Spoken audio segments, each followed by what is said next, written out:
It's, as I said earlier, it's good to see you, and we're going to touch on leadership today.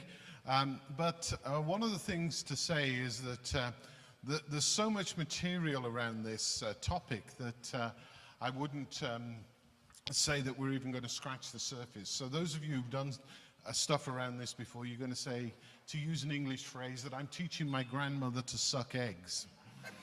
And that's probably exactly what I'm going to be doing. So there we are. I have no idea what that means, but there we are. What I want to do is I want to set this day in the context of an incident that occurred to me 2 weeks ago tonight. No, 2 weeks ago last night.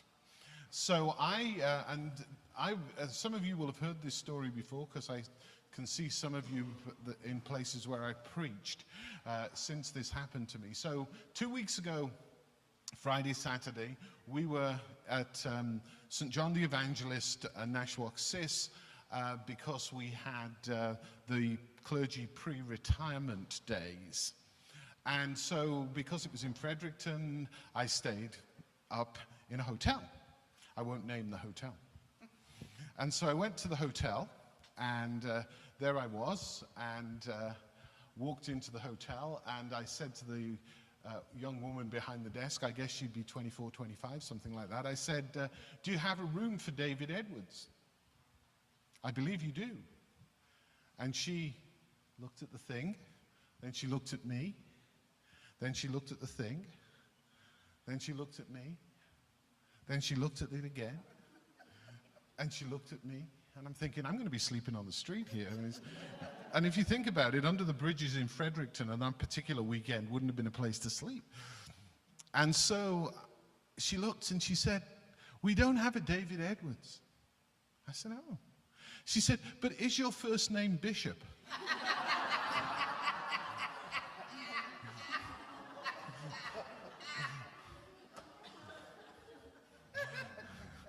And I said, well, not really. But I said, it's my title. And she looked at me in all seriousness and said, what sort of a title is that?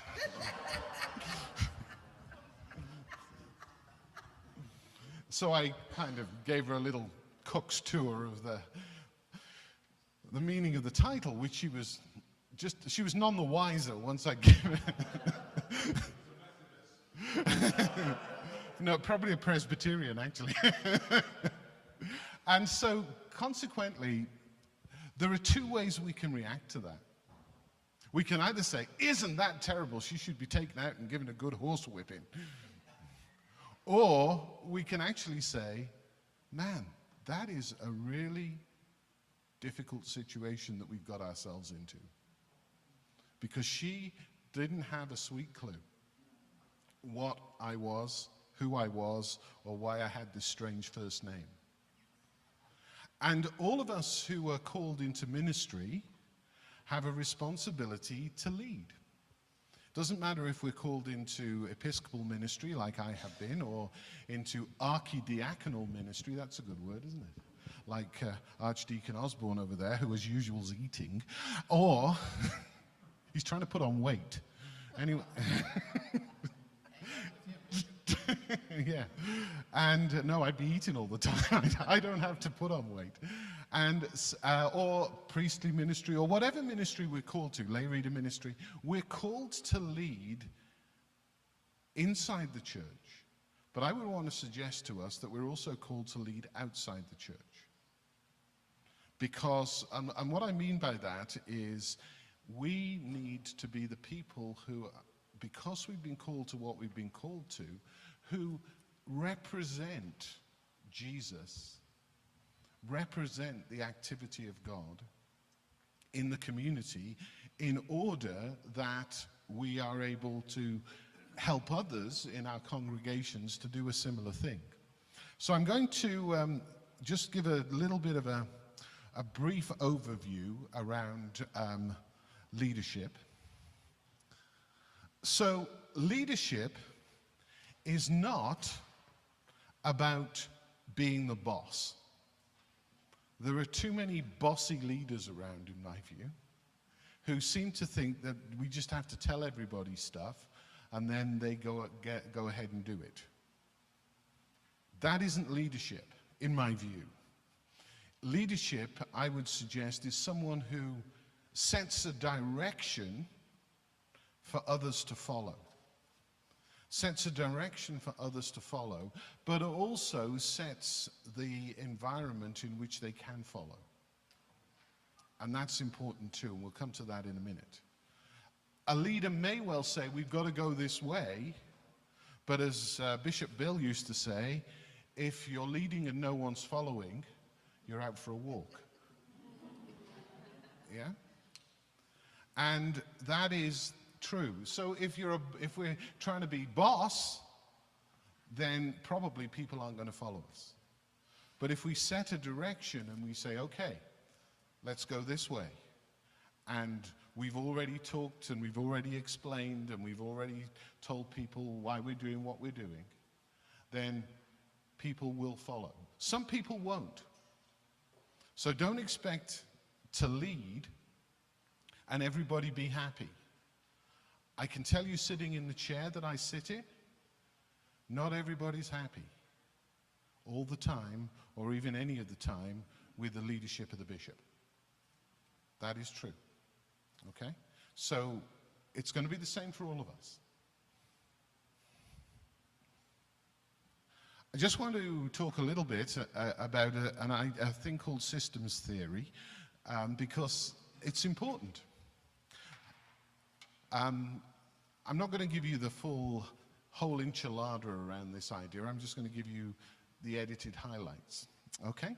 But it's important. When I was studying for my PhD at Kent, University of Kent at Canterbury, my topic, which I never finished because I came to Canada, so I got like half a PhD. I guess that's a P. But my project was the communication of the Christian gospel in a postmodern culture. That was my topic, the communication of a Christian gospel in a postmodern culture. What systems theory, or parts of systems theory, suggest is that we all live in systems, and we can select things from the environment in which we live, and we begin to create our own individual systems, or an institution begins to create its own institution. So to give you an example, the Anglican Church back in the day, we could have selected a couple of ways of going. One would have been wholly Presbyterian.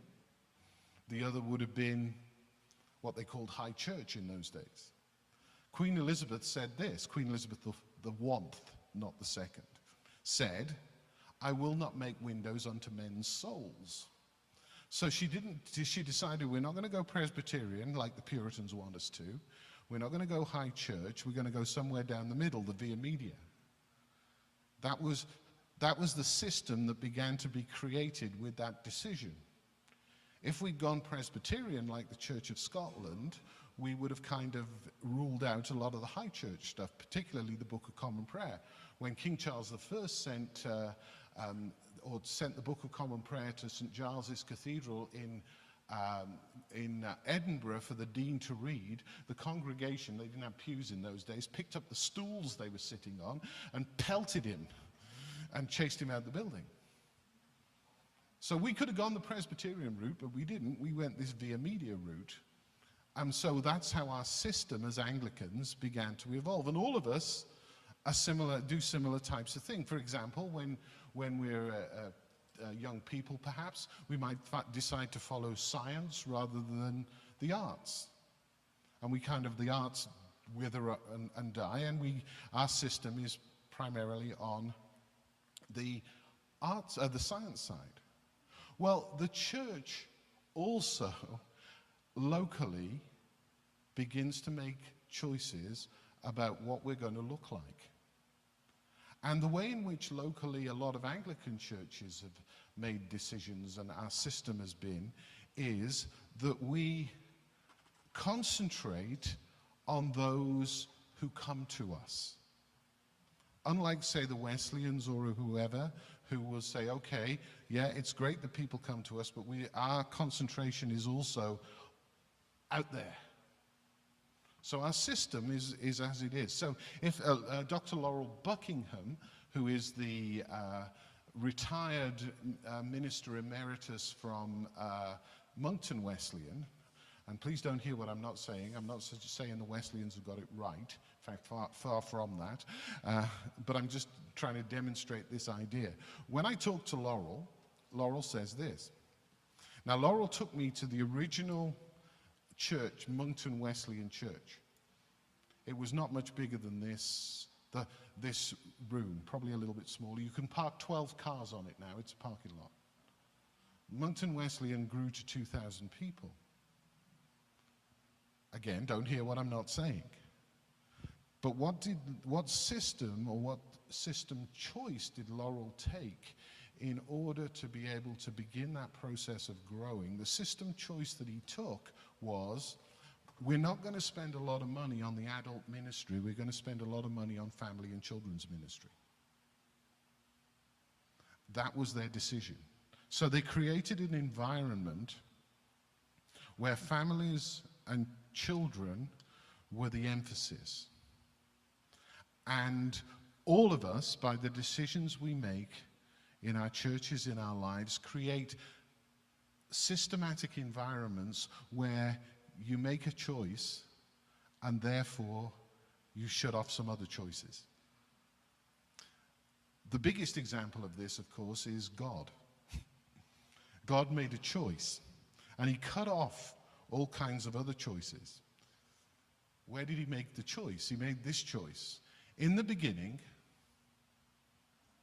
God, what did he do next? Created the heavens and the earth. In the beginning, God chose to create. That means that God could never choose not to create. What he could do is choose to destroy what he'd created if he wanted to, but he shut off all the possibility of not creating when he made the decision to create. And so what I want to do is sort of put us in this context when we're thinking about leadership. As we lead, the decisions that we make, we have to think through and pray through quite carefully, particularly because we may shut off other possibilities. It's a bit like, you know, a computer has 1, 0, 1, 0, which is basically on, off, on, off, on, off, on, off. So we can do on, off, on, off, on, off as well, yeah? And we do that in a multiplicity of ways. So as leaders, we need to be aware, I would suggest, that we create systems, we create ways of being, and our personalities also do that for us too. And so, I used to have a clicker, there it is. So one of the questions is, how do we select the things that we select? Well, as I say, we select often through personality. So I am a particular type of person. I've become that person by virtue of lots of things, but I've also become that person by virtue of the family that I grew up in, and I didn't make those decisions, that just happened. So if you were to stand my dad here, who is a little bald Welshman, okay, and you were to stand him here, he's 90 years old on the 2nd of June. And we have pretty much the same personality, which was really irritating for my mother. As my dad would say, your mother's had a humor bypass operation, and we were always fooling about. So she'd sit there looking stern as we were sort of joking and laughing. Now, I had no choice about that aspect of me, yeah? Somehow, naturally, I've got that extrovert personality where most things strike me as funny, even though other people don't find them funny and say that I'm inappropriate sometimes with my humor, but there we are. Yeah, that's just me. They don't know the bits that I'm selecting not to be funny about. Yeah. And so therefore our personality helps us to select the environments we select for ourselves and make for ourselves. There's a historian who writes about our province, and he says that because of the massive influence of the loyalists in the early days of the province, we're actually a province that finds it very hard to embrace change, because the loyalists came here because they didn't like the change that was happening down south of the border. And so, you know, that environment's actually been created for us. And it's kind of in the DNA of the province. We could argue that, but that's just an interesting suggestion. So how do we select as leaders what it is that we're being called to, the way in which we're being called to do our ministry? And I would suggest that we have to go back to this idea that that I've been pushing pretty much since Synod. And that's this idea of bells. Anybody heard of bells? Good. Anybody not heard of bells? Doesn't ring a bell? Surprise the world? Anybody?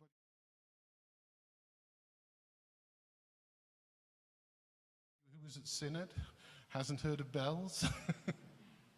So bells is, for those who don't know, is the thing that I'm wanting to push in the diocese, is the way in which, so basically, as a leader, what I'm doing is I'm trying to create an environment. I'm making a decision around how I want us as a diocese to work. And so BELL stands for, anyone remember what the B stands for? Blessing. Bless or blessing. What does the E stand for? Eid. Now, the weird thing is, in the presentation, they reverse the two L's sometimes. So what does the first L stand for? Anyone know? It could be listen, could be learn, depends which presentation you see. And so the other L stands for learn. And the final one stands for, or the S stands for sent, or being sent, or however. So that's the basis upon which I would like us to proceed as a diocese. How do we bless others? How is it that we eat and invite people to eat with us? And by that, I'm not necessarily arguing or suggesting that that means the parish supper that we charge them $20 to come to. I'm thinking of something else. How do we eat together, just individually and corporately, and all those things? Because if you think about it, Jesus did most of his best work around the dinner table. How do we listen to God? And that's where I'm coming to here for us today. How do we listen? Spending time listening. But listening is not just about listening to God, I have to tell you that. Listening, when we're trying to discern how it is that we are to move forward, those are the people we have to listen to. We have to listen to God, but we also have to listen to others, and we also have to listen to ourselves. Because some people who want to lead suggest that their leadership should be in an area where they're not gifted to lead. And they get all bent out of shape when other people kind of begin to suggest you don't really fit in that slot. But they're also often very unhappy in that slot too. And so listening to others is important, listening to ourselves is important, and listening to God's important, and I'll come back to God, you'll be glad to know in a minute. So, for example, in the Synod office, who is my executive archdeacon? Kathy Lasky, very good. Anyone know why Kathy Lasky is my executive archdeacon? Apart from the fact that she's a female, which was important in the choice. Because she's an engineer. So she's very detail-oriented. Yeah? I am not detail-oriented. I'm a big picture. I can do detail, but I hate it. Yeah? Don't ask me to do this detail stuff. You know, it's great being a bishop now because I just show up and people just put things in front of me and I just read them. Yeah? Excellent. You would not put me you wouldn't put me as my own executive archdeacon. It'd be more chaotic than it is now. Yeah? And so the gifts that we have and the talents that we have, if someone could come to me, say Claude had come to me and said, David, would you be Jeffrey? My answer would have been no. Because I can't be that person. I just can't. It would grind me into the ground. And so when we think about leading and think about what we're being called to do, listening to God, listening to others, and listening to ourselves is important. Because only then can we do a pretty good job at it, I would suggest. Here we come back to God. And for we are what God has made us, created in Christ Jesus for good works, which God prepared beforehand to be our way of life. And that is taken from Ephesians 2:10. For we are what God has made us, created in Christ Jesus for good works, for which God prepared beforehand to be our way of life. It is no accident that we're all here today. I don't necessarily mean here in this church. I mean here in New Brunswick, doing the ministry that we're doing both as lay readers, bishop, and in our daily lives. It is no accident that we are here. A better way of putting that would be, which God prepared before time. Now that gives you a different perspective, doesn't it? We were intended to be here before time. And why were we intended to be here? Because God created good works for us to do. Notice those last few words, the last 5 words. Could you read those words to me, please? To be our way of life. Now again, that word life is better, if you read the Greek, is better presented to be our walk. To be the way we walk. So God created us, He was aware of us, He prepared us beforehand, He gave us all kinds of gifts and talents. Unfortunately, what happened in Genesis chapter 3? What happened in Genesis chapter 3? The fall. So God had plans and purposes for us. He gifted us before the beginning of time, and then the fall happened and all that got knocked out of kilter. But nonetheless, God still had given us gifts and talents to be used for good. And so the challenge for us as individual Christians living in the body of Christ is how do we discern the gifts and the talents that God has given us in order to do the good that He's already prepared for us to do before the beginning of time, because that is the way we're supposed to walk. Do you follow me? Anyone not following me? Yeah. Are you talking about predestination now? No. Okay, because I'm starting to get that sense here. No. And so if you could address that in some way, maybe. So God prepares us for things. Predestination would suggest that you have no choice but to follow it. We always have a choice to walk the other way. So we're not predestined in the sense of you got to go this way. We can choose to step out of the will of God. Part of our purpose as Christians is to try to discern where it is that God would want us to go. We can always step out of it and God will still bless us as long as we're seeking to follow His way. That would be my answer to that. So God has a plan and a purpose for us, but we always have the option not to walk it. So we're not predestined in that sense. And we're also not predestined, and I would say, if we're looking at predestination, just for a second, we're all predestined, all of us are predestined to salvation. Every human being who ever walked this earth is predestined to salvation. We choose whether we take up that or not. And we choose a lot of other things as well. That's, so predestination, here's your theological lesson for the day. Predestination is originally the argument of John Calvin, but not in the way that it's been presented over the last few hundred years. What I'm suggesting is Arminianism. Arminianism. No, not Arminian, not Armenian. Arminianism would suggest that it was from Armenia. Arminianism, with an I, is Arminius came up with this idea. A guy called Arminius. How would you spell that? I would spell it A-R-M-I-N-I-U-S.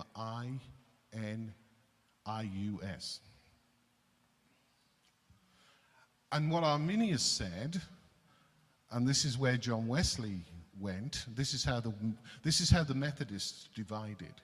The Methodists divided between the Calvinists, led by George Whitefield, and the Arminians, led by the Wesley brothers.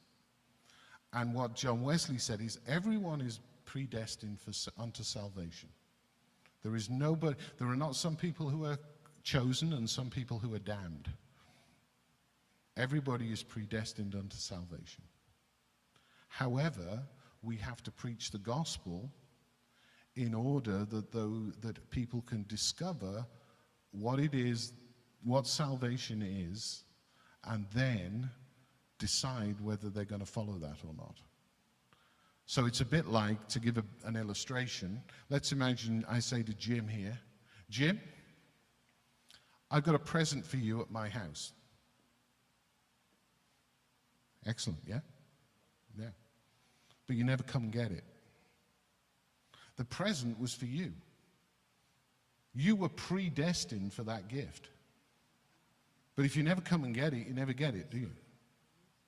Yeah? Does that make sense? And so therefore, what I'm suggesting around all of this stuff is there are plans and purposes that God has for us that were before the beginning of time, but whether or not we walk in those is another question. So I'll give you an example from my life as to what I mean, okay?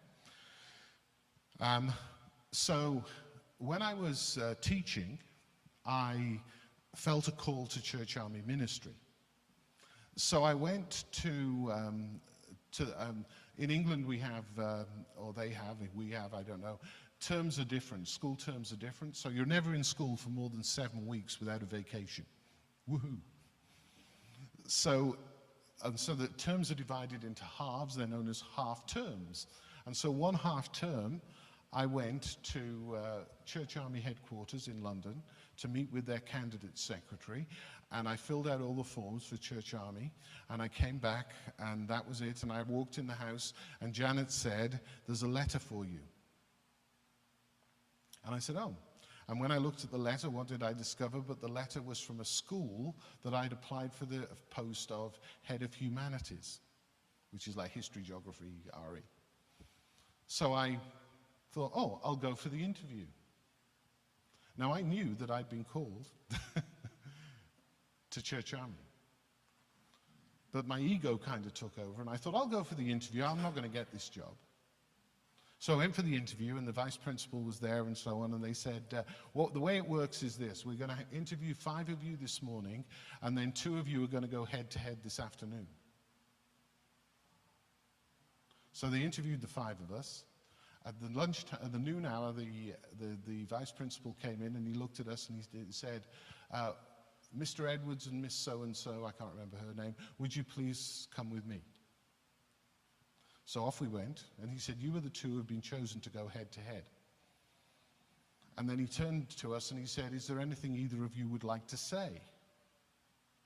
And she said, I'd like to withdraw. So that caused a fluster because, of course, they needed another candidate from the 3 they'd basically told weren't up to snuff. Now, I could also, at that point, have withdrawn too. But I thought, suddenly everything, my ego and everything took over, and I thought, you've got this job. You've got to be a real idiot not to get this job.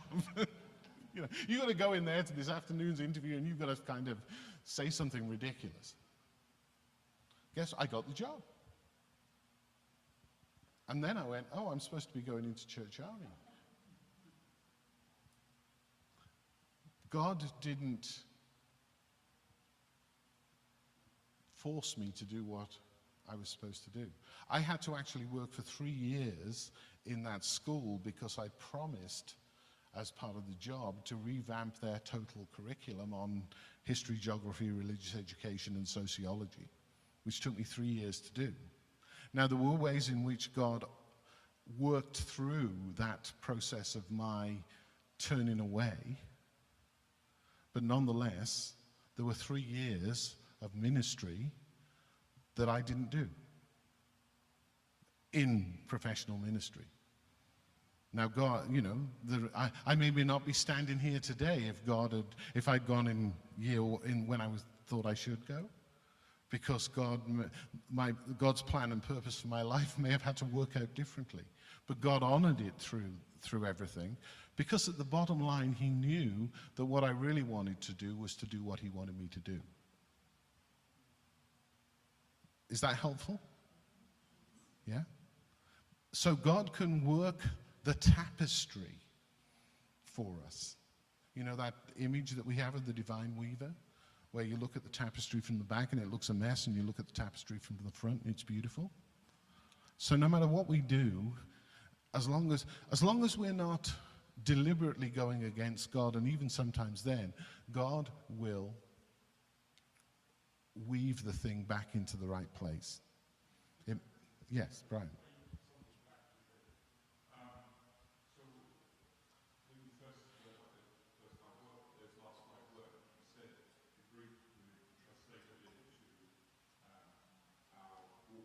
Yes. When I heard you first say our walk, I interpreted that as being our path. Yeah. And I did actually have a question about that, but in your illustration of your own life, Yes. what it really says is our walk is not necessarily our path, that there are different paths available Yeah. over which we have some choice. Yeah. But the end destination that we are prescribed Yeah. is actually the same finish point. Yes. How we get there, we're walking, Yeah. right? But we end up going different paths. Exactly. We end up going, and we can, if we were actually, okay, basically what Brian said is essentially our walk can branch in different directions, but we still end up at the same destination that we were intended to be at. But we may not be able to hear God sufficiently well, or our own personality, as it was in my case, because, you know, it brushed my ego to be head of humanities at Port Slade Community College. You know, that kind of thing can make us veer off, but yet still we come back, and God is able somehow to use even our wrong decisions to bring us back to where we were supposed to be. Is that accurate, Brian? A reasonable representation? Yeah, because basically our walk, and it's interesting, you see, that word walk, and that's why I pointed it out, rather than life. That word walk is the word that's used particularly in Mark's gospel when Jesus, so after St. Peter says, "You are the Christ, the Son of the living God," in Mark chapter 8, what happens is then St. Peter and the boys begin to follow Jesus to Jerusalem. And what happens constantly on that is they're walking in the way, it keeps saying, on the way. As they walked, in the way, which of course the first name for the Christian church was the way, the followers of the way. And so therefore this image of this pathway is really, really important. This pathway, exactly right, Brian, this pathway that we walk. And we will branch in all kinds of crazy places, but we're still on a pathway. And so our life is, to quote, who is he? Life is a highway. Tom Cochrane. I knew it was a Tom. I couldn't get the second part. Yeah, yeah. And we've got to walk the highway, which is why pilgrimage is really important.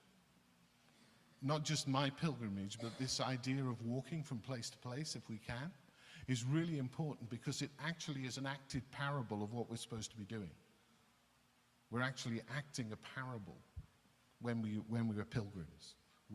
We're supposed to be walkers on the way. Okay, I'll move us along because I'm aware that time is slipping. And God gives us, I'm having to work off two screens, which doesn't help. So we're given gifts, and some are given some of these gifts. Some are given gifts to be apostles, prophets, evangelists, pastors, teachers, to equip the saints for works of ministry. The reason I'm putting that up is that is not a list of gifts that is exhaustive, but the piece that I want you to notice is this. The last section.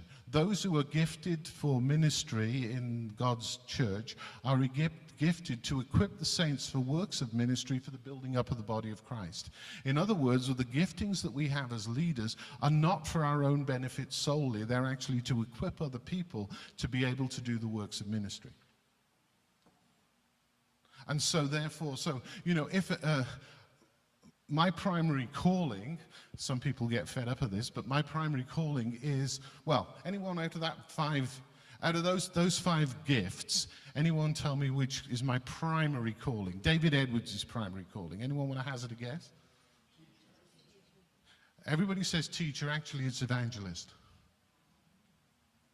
That's my primary calling. Yeah? That's my primary calling. Everything that I do is driven by the need to proclaim the good news of Jesus Christ in word and action. I'm not really interested in much else. That's my primary calling. So therefore, what's my primary role? My primary role is actually to equip people in order to be able to do that ministry. It's not to do it myself. Can I do it? Yes. But I'm not going to be very effective if we don't equip others to do it. Now, there are others whose role is to train teachers and so on. And that is there too. All I'm saying is some people will have gifts of administration. Some people will have gifts of hospitality. If you've got a gift of hospitality, then look for other people in the congregation who have a gift of hospitality, and begin to help them to use that gift of hospitality for the benefit of the kingdom, particularly in E under bells. Some people, you invite people to, they don't have a gift of hospitality. They'd love to have the gift of hospitality, but they invite people to their homes and it's like, have you ever been to one of those places where they're good-hearted and they really want to welcome you and so forth, but they just haven't got that gift? And it feels difficult? But they really want to be there, but that's not their gift. Okay, fine, they've got another gift in the body of Christ. But if there are people who've got a gift of hospitality, they're the people, it's like if you have a greeter, make sure you have a greeter at church that has the gift of hospitality and likes people. Yeah? If you have greeters, and I've met greeters who don't like people, or I presume they don't. Do you see what I mean? So part of our role as leaders is, number one, discern what the gifts are that God has given us. But number two, discern the gifts in others and enable them to do the things that they are called to do too. Make sense? So this is just an acronym for those who like them. Apostles, prophets, evangelists, shepherds, and teachers. I've switched the pastor piece out to shepherd. But if you want to remember those five giftings, apostles, prophets, evangelists, shepherds, and teachers. Okay? a pest. But one of the problems that we've faced in the mainline churches, actually in the church in general, is, don't hear what I'm not saying here, we have emphasized the ministry of shepherd and teacher over and above apostle, prophet, and evangelist. In fact, the apes have left the building. The apes have left the building. The APEs have often gone. If you want a slogan, the church needs more apes, is actually a good slogan. And we need to identify apes. We need the shepherds and teachers to deal with the folks who come in, but we do need apes. The apostles who go and plant, the prophets who speak truth to power, and the evangelists who go share the good news. We need those. I'll tell you a story to illustrate this, and then we'll get on with the next bit. But the story to illustrate this. The difference between a pastor and an evangelist is as follows. Imagine you're on a hunting trip, okay? And you go to the two hunters are a priest and an evangelist. And they go off to hunt, and they arrive in this clearing, and there's a nice little log cabin. They're out in British Columbia, nice little log cabin. And the evangelist says to the priest, he says, you go and sort out the little hut, and I'll go get us a bear. So off the evangelist goes, and the priest's in the hut, and he's doing his thing. Got all the curtains nice, everything neatly in the cupboards. Looks out the window, and he sees the evangelist running across the clearing with a bear in hot pursuit. Big grizzly. He thinks, man, what am I going to do? So anyway, he gets his rifle, he goes and he stands on the porch, and he's lining it up, but unfortunately the bear and the evangelist are both in the same line. And he thinks, I quite like this guy, I'm not going to shoot him. And so he thinks, what can I do? He said, I know what I'll do. When they get onto the porch, I'll throw the door open, the evangelist will fly into the house, I'll slam the door, the bear will be outside, we'll be good to go. Anyway, so there it is, it comes flying up the porch, the priest opens the door, the evangelist steps to one side, the bear flies in, he slams the door, and he's in the hut with the bear. And the evangelist goes, taps on the window, he says, you sort that one out, I'll go and get you another. That is the difference. Yeah? That is the difference. So, when we're thinking about ourselves as leaders and so on, one of the things that we need to look at is the dope test. So what I'm going to do is I'm going to ask that these pieces of paper are given out. If you can take the amount that you need on your table and then pass them back to the next table, that would be helpful. Some of you may have done this before.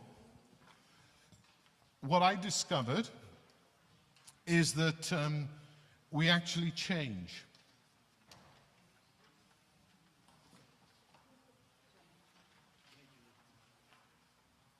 So you're going to get a piece of paper that looks a little bit like that.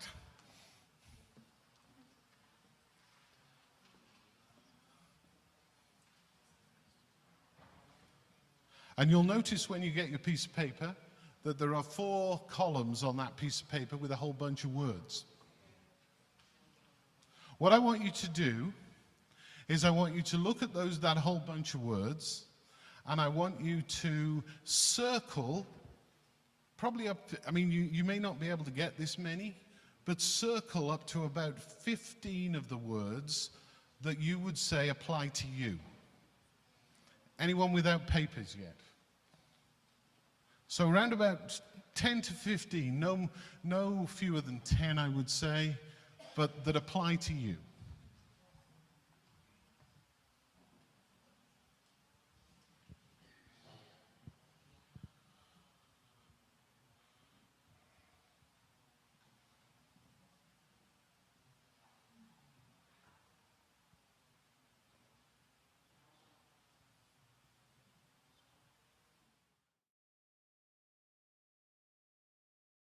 is between the two sets of verticals.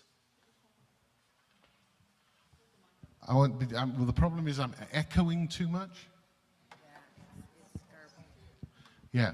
So, between the column 2 and column 3, would you draw a vertical line, please?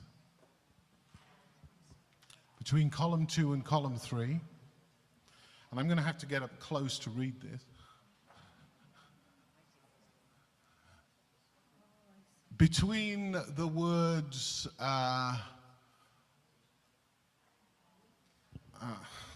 Conforming and unsure. are you? No. Aloof and conforming, isn't it? Yeah, I'm just trying to see. Can I just borrow someone's piece of paper for a minute? Unfortunately, my thing isn't running properly here. Yeah, it's thoughtful. So below aloof and thoughtful, if you can draw a horizontal line, please. Right the way across. Yeah.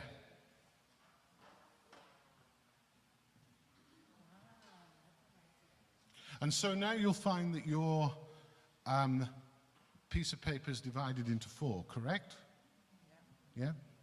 So down the middle and aloof and conforming right the way across, taking in the other ideas.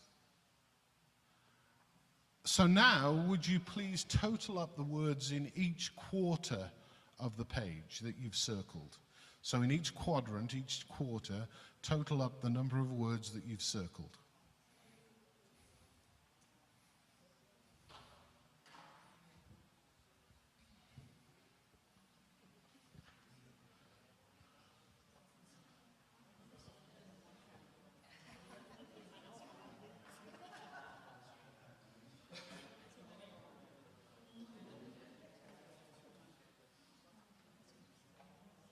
So now, would you circle your highest score and your lowest score?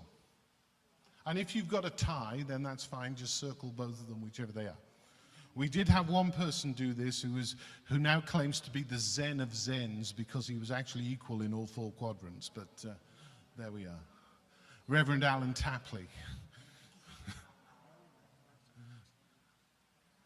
So, who has the highest number in that top left-hand corner? Okay, so you would be an owl. We'll come back to some meanings in a minute. Okay?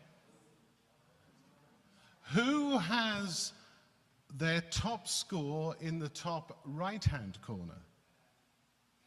Okay, good. You're an eagle.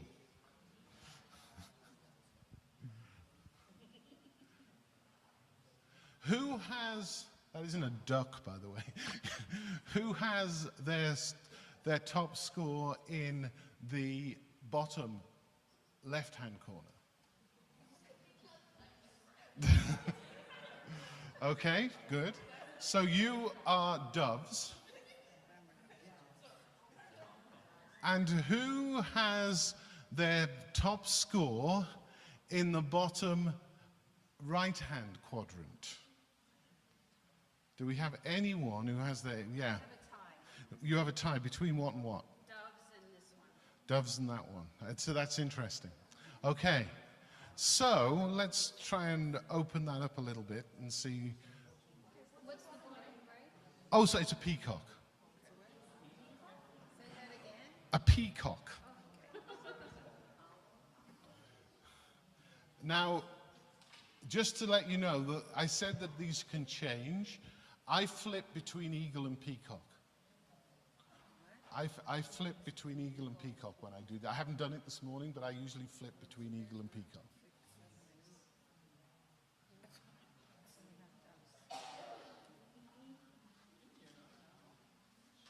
So what I would like you to do is to just sort yourselves out into different groupings. So, in this corner up here, could we gather all the owls, please? If you're an owl, just gather in this corner up here, okay?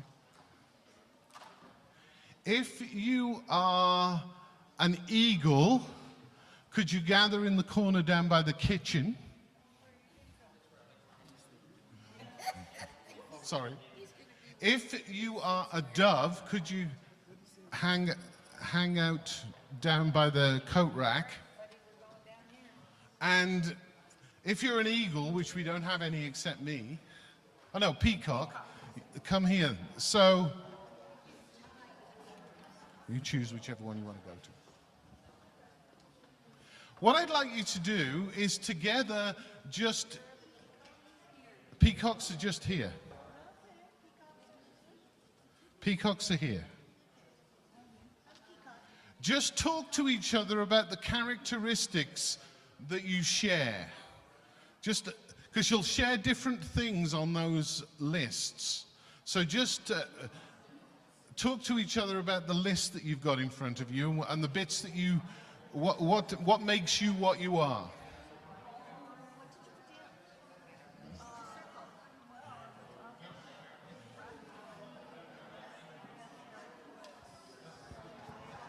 So it's very interesting. In Churchland, doves are always the biggest group. Doves are always the biggest group in Churchland. Not in the real world, but in Churchland, doves are always the biggest group. And so doves are always the biggest group in the church.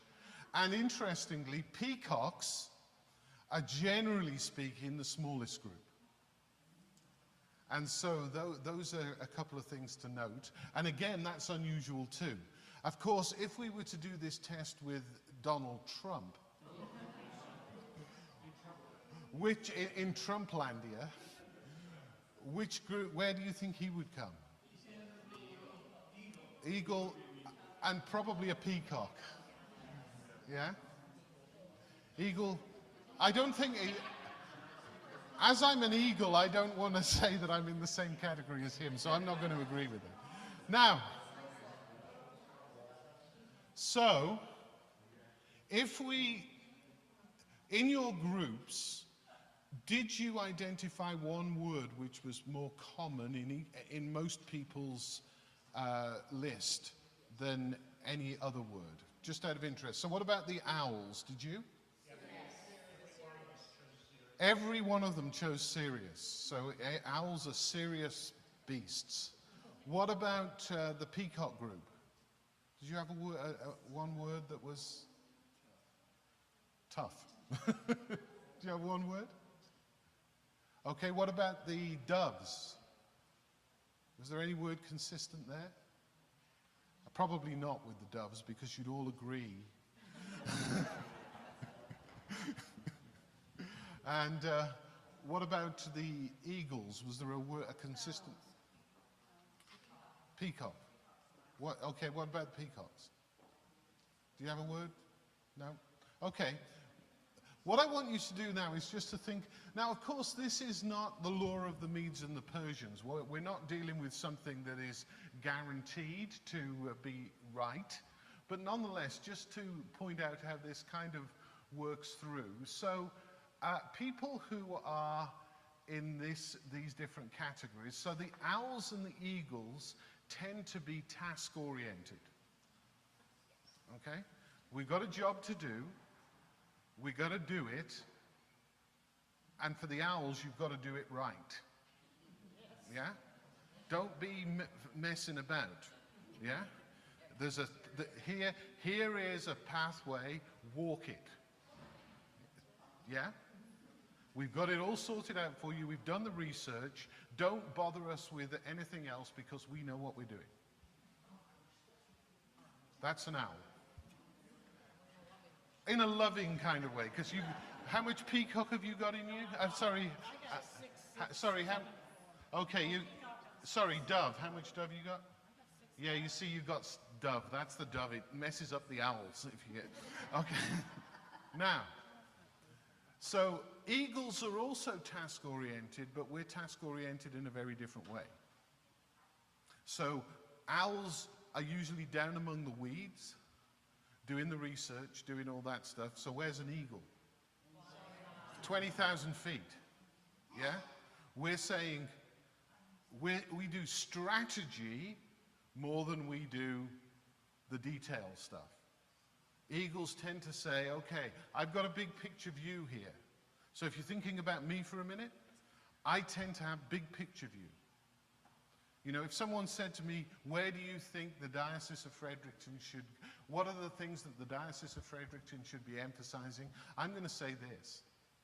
The three most important things that the Diocese of Fredericton should be working towards are how do we display beauty, peace, and justice? That's my big picture for the diocese. How do you do that? I haven't got a clue. Yeah? I need some owls to help me. Yeah? Do you see what I mean? So the other thing to notice about this leadership stuff is we all need each other. You know, I used to joke, because in the synod office, when I was the parish development officer, we had 3 eagles and 1 dove. Oh, poor dove. Now, the 3 eagles were, and so, Andrew, don't tell your father-in-law this next piece, okay? Okay? The 3 eagles, Andrew's father-in-law is Bishop Claude, for those who don't know, okay? The 3 eagles were Irene Adams, David Edwards, and Jeffrey Hall. Yeah? So who was the dove? Claude Miller.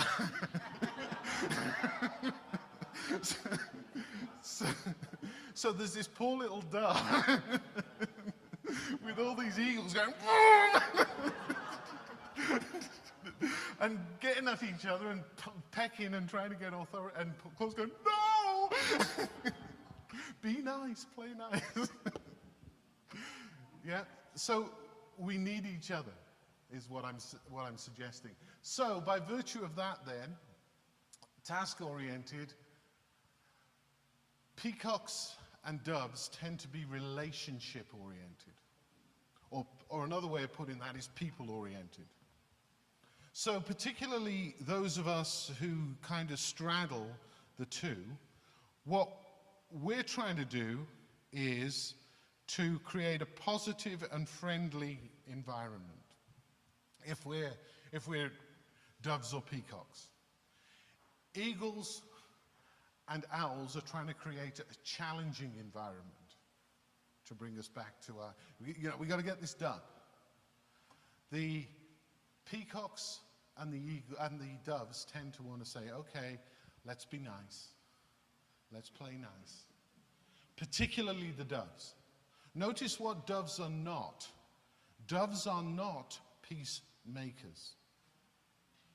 Doves are peace keepers. Nothing wrong with that, but doves are peace keepers. We just got to keep everything smooth here, guys. Let's not be getting at each other. Peacocks, as I say, really interested in people, but they also say, come and follow me. So my two, always within a point of each other, are eagle, peacock.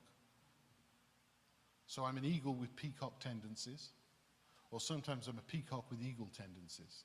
And as Kathy Lasky points out, since I've been bishop, I've become more of a peacock. She thinks it's something to do with my hat and my big coat, but yeah? So eagle, peacock is me. Ken Nielsen, who was our previous parish development officer, said, that just means you're weird. The fact that you're both task-oriented and people-oriented, he said, it just means you're weird. So there you go. So peacocks and eagles are always trying to build relationship. Doesn't mean that, and you'll have all noticed, or most of you will have noticed, that you've got stuff in each quadrant, yes? Anyone got an empty quadrant? I do. You do. So what's your empty quadrant? Eagle. Eagle, okay. What's your empty quadrant? Peacock. Eagle? What? Right. And those are usually the two empty quadrants, actually. And so but you'll notice that you've got stuff from, most of us have got stuff from everything. Mine would actually be, I usually have one in the owl category. I usually have one in the owl category. Sometimes it's 0, depends on what kind of a mood I'm in, but usually I have one. So, but we've all got these skills that we can access. Yeah? It's just really what we're perhaps identifying is our dominant skills. Okay. Now, over on that side, the owls and the doves tend to be responsive to situation. Now, notice the difference in those two words. You probably can't see them, but it says accommodating and cautious. The owls are often cautious, and the doves are often accommodating. The owls are cautious because we've got, well, why do you think the owls are cautious? Right, we've got to get this, we've got to get all our ducks in a row here. Don't just be going off plowing into stuff without thinking it through. Let's just pull back. And of course, doves are accommodating because we don't want the peace to get broken. So the doves will be people who say things like, oh, yeah, let's not do that because so-and-so doesn't think it's good. Let's just really make sure that we listen to so-and-so. Yeah? Do any doves here recognize themselves in that? Yeah? We've really just got to listen to them because they're trying to explain, they're trying to get somewhere here. So let's not just do this. Let's be a bit cautious. That we don't want to upset them. See what I mean? Whereas on the other side, the eagles and the peacocks tend to be active. And basically, what that means is they tend to be both decisive and assertive. The peacock tends to be more assertive than the eagle, and the eagle tends to be more decisive than the peacock. So the eagle looks at this 25,000 feet thing and goes, right, this is where we're going, guys. I can see the end of the road here. And the peacock will tend to say, okay, follow me, this is it, let's go. You don't want to come? Well, you can stay there then, but I'd be great if you did come, you know. It would be really good. Come on, let's go. And they sort of, their personality fills a room. For those of you, I shouldn't tell you this, but I will. For those of you who are from Kingston, Bonnie LeBlanc is an eagle. Sorry, is a peacock.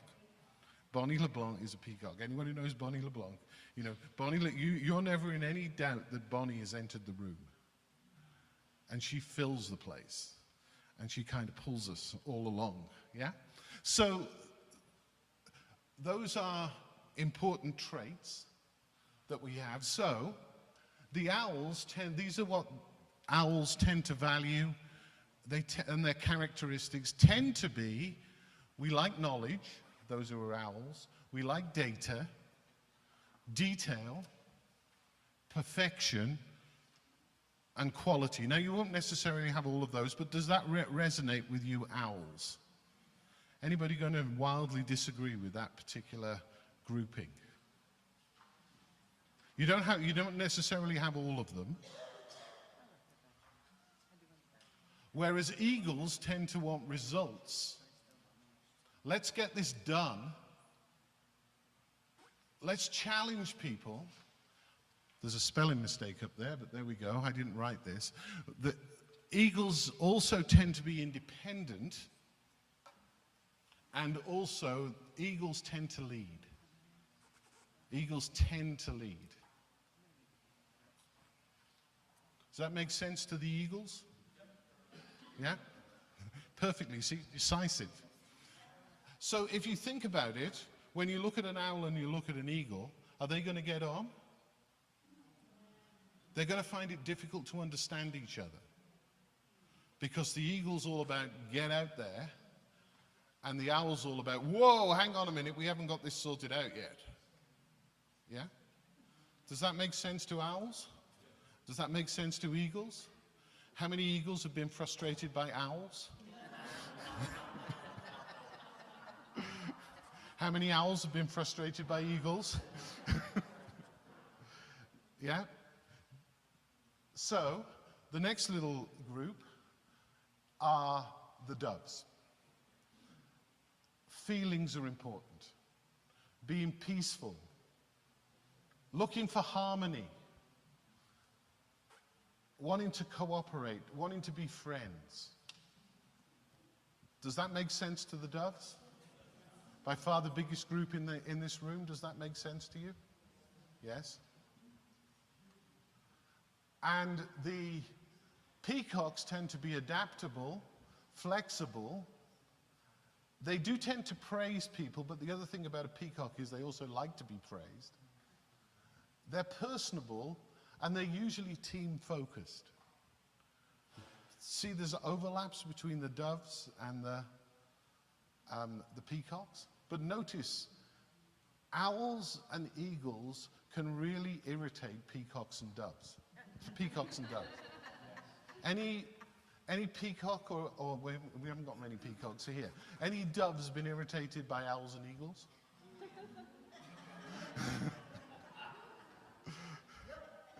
Yeah, frequently. So therefore, part of this is, part of the thing that is important around this is to, part of the thing that's important around this is to recognize, now that you've got this list, just think about your vestry. Yeah? Think about any other group that you happen to work with. At work, if you're still at work. And think about the people who really annoy you and you find it really difficult to understand where they're coming from. If you think about those people, so I'm going to suggest to you, and you don't need to tell me any names, okay, but either at work or in vestry or something, think about a particular person who you find it hard to work with. Everybody got somebody in their head? Or somebody in your family even? Yeah? You're not allowed to say Barb, Peter. Now, if you think about that person, you may be able just to categorize them into one of the categories that we've got up, or that we had. I'll put them back up. That we had. And it may well be that rather than there being an idiot, they're actually in a category which is you're going to find irritating. But remember that you probably irritate them too. Yeah? Yeah? And so therefore, part of the important piece of this is to actually recognize that we are different people and we have different ways of working. But the reality is that all of those pieces need to be together as best as we can. So if you had a team of peacocks,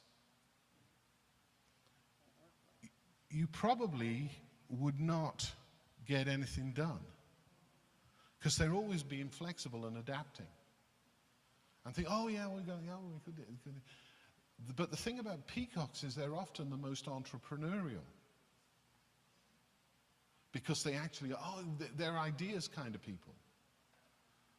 But a peacock's going to need which person, which category, in order to be able to help them to move from idea to execution.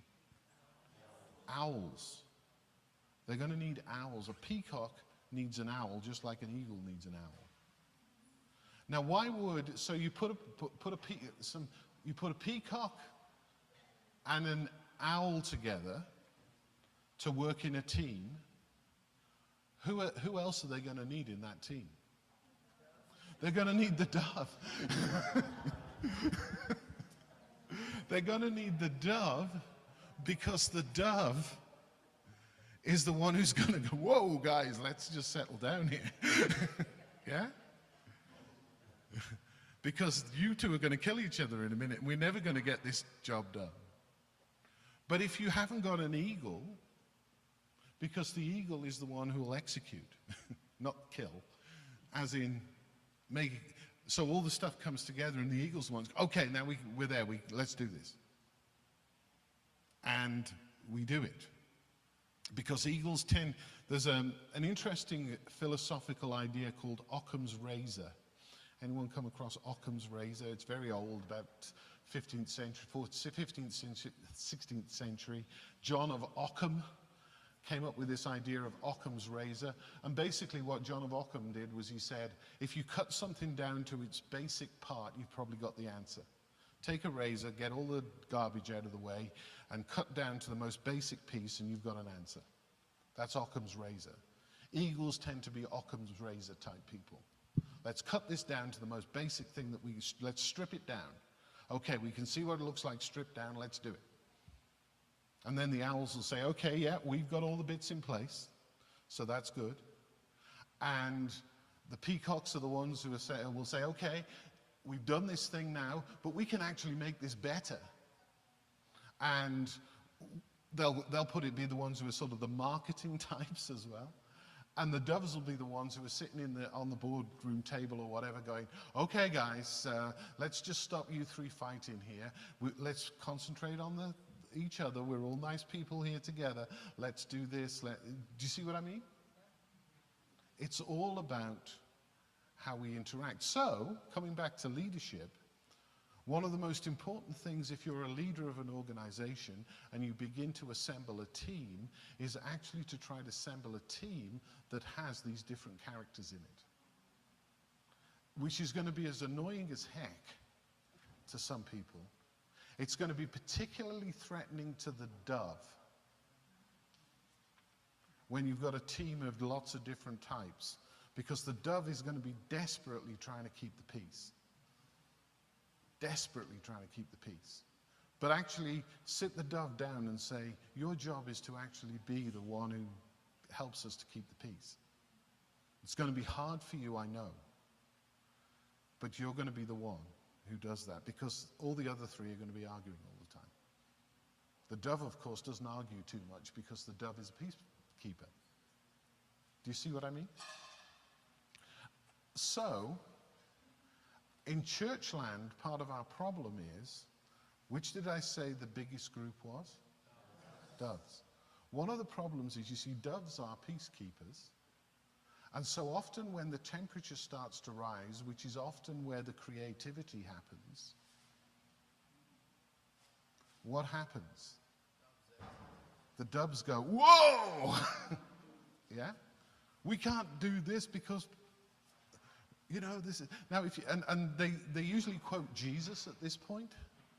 Doves are particularly good at quoting Jesus and talking about, Jesus was not a dove. Jesus was a bit wild. He wasn't as wild as John the Baptist, but Jesus was not a dove. You know, Jesus, yes, he talked about peace and so forth, but if you happen to be a Pharisee or a teacher of the law, he called you a viper. If you happen to be a Sadducee, a temple authority person, he went and turned your tables over. Now the doves, I don't know which of the disciples were the doves on the team, but I'm sure they were going, oh Jesus, could you just back off a little bit? That plan of turning temple tables over, I don't think that's a good idea. Let's just calm down here. And you know, Peter is probably, in all honesty, an eagle. So you can imagine that whoever happens to be a dove on the team, it could be John actually, whoever happens to be a dove on the team, Peter's getting all bent, and whoever John's coming along, oh, no, calm down. No, John can't be a dove because he was Boanerges. He and James were sons of thunder, so that gives you an idea that they were kind of the Harley Davidson guys of the disciples. So, but you know, do you see what I mean? In these teams, there would have been people who were trying to calm Jesus down. Maybe Judas Iscariot was. Actually, there is an argument to suggest that Judas Iscariot was probably either an owl or a dove. And the women in his life, yes, they may try to calm him down too. But do you see what I'm trying to get at here? Think about your personality type. You can get much more deeply into this. I mean, some of you, anyone ever done Myers-Briggs? Yeah. Now in Myers-Briggs, just for total disclosure, I'm an ENTJ. If you don't know what that means, don't worry about it. But the one interesting thing about it is, and with this we'll finish and go to lunch, the one interesting thing about it is only 20% of ENTJs believe in God. 20% of ENTJs believe in some sort of supreme being. So I'm like, my personality type, I'm 80% unlikely to believe in a God. I'm 20% likely to believe in some sort of supreme being, not God of the Christians, just some sort of supreme being. Which is really helpful, because then I'm able, when I'm doing my evangelism, to say, so what problem did the rest of you have? If I can do it, yeah? Because the other piece of that is that only about 3.2% of the population are ENTJs. We're a very unusual little band of pilgrims. Yeah, so ENTJ is what I am. If you're interested in looking at this in a more deep way, there's all kinds of stuff on the internet that will help you. I find it extremely helpful to think about what my personality type is and how that affects people around me. Because it does affect people around me. It also is helpful in the fact that there are some people who we're just not going to hit it off with. And it often comes down to our personality type. Usually what we do is blame them. We usually blame the person, and they blame us too. We blame the person we don't get on with. But actually, if we can see it in terms of God's tapestry for this beautiful thing that he's making, and that he gave us all tasks before the beginning of time, and his intention was that we should all work together in order to do the things that he set for us to do. Now, we're all broken and damaged because we became separated by virtue of the fall of humanity, but nonetheless, we still have those gifts and talents. And in the church, part of our task is to try to show what the kingdom of God looks like and what it should have looked like had the fall not happened, so that people are able to look at the kingdom of God and look at the church, the body of Christ, and go, man, that is really something. Those people are able to roll with each other, they're able to love and care for each other, even though they're different, and even though they sometimes fight. Because we're going to fight. It's what you do when you fight that's the question. We're going to fight, inevitably. But how do we deal with that? Do we just pretend it didn't happen? Or do we actually surface it and try to deal with it? And that might mean that an eagle and an owl might need a dove. We're going to have lunch. So we're going to say grace, or at least I'm going to say grace. And then I don't know whether there are any instructions, so we'll have to wait for those. Lord God, we give you thanks for this opportunity to be here today. We thank you for the gifts that are represented here. And Lord, we pray that as we go through the rest of our day, that you will bless us, bless the food that we have, bless those who have prepared it. Always remind us of those who have less than we, and show us how we can help. In Jesus' name. Amen. Now, just before you finish, before you go, in a change to our advertised program, because there are two major types of personality. There's the extrovert and the introvert. Those are the major types. This is the part of the day where you go to sleep. Particularly as you've just had such a good lunch. And so the only thing I ask is that you don't snore. I can cope with sleeping, but not snoring. I just want to do a couple of things to finish off what we were doing before lunch. and then I want to give you that question time that I said, and then I want to go on to something else. So we've got a little bit of a few things to do. First of all, if you could just pull out that paper again that you filled in earlier on, because the one thing I didn't talk to you about was the two left-hand columns. So you've got the right hand. Most of you, I suspect, will have circled stuff in the right-hand columns of the pairs. Yes? So the right-hand, so you've got 4 columns, and they're in pairs, a left hand and a right hand. The majority of you will have mainly circled things in the right-hand column of the pair. Yes?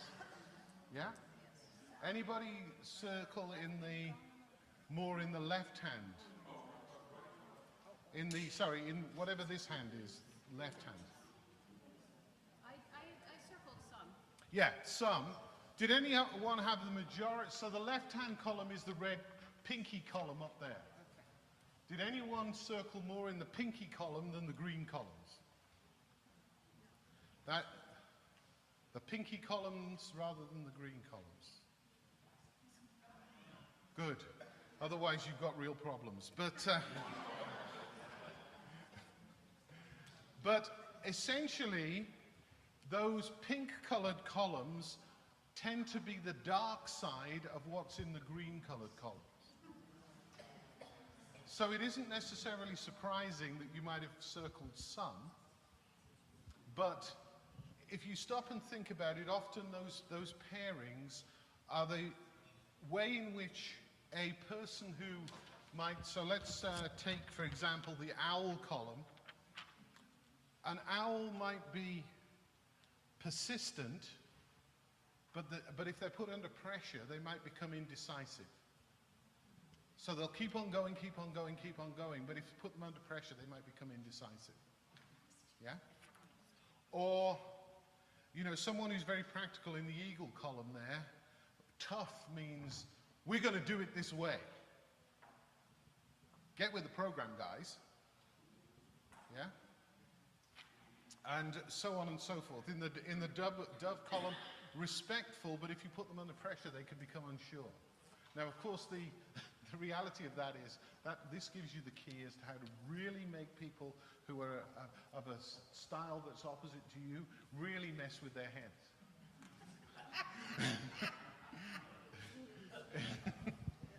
Yeah? So that's that one. So I just want us to have a look at these just to see how we've done. So with each group, how are you doing with the exercise? So which group would say this? We're missing, so I would say, I'm saying to you, are you all done? You finished? Have you done the exercise? And which group would say, we're missing one of our group, so we're waiting for them before we start? The doves.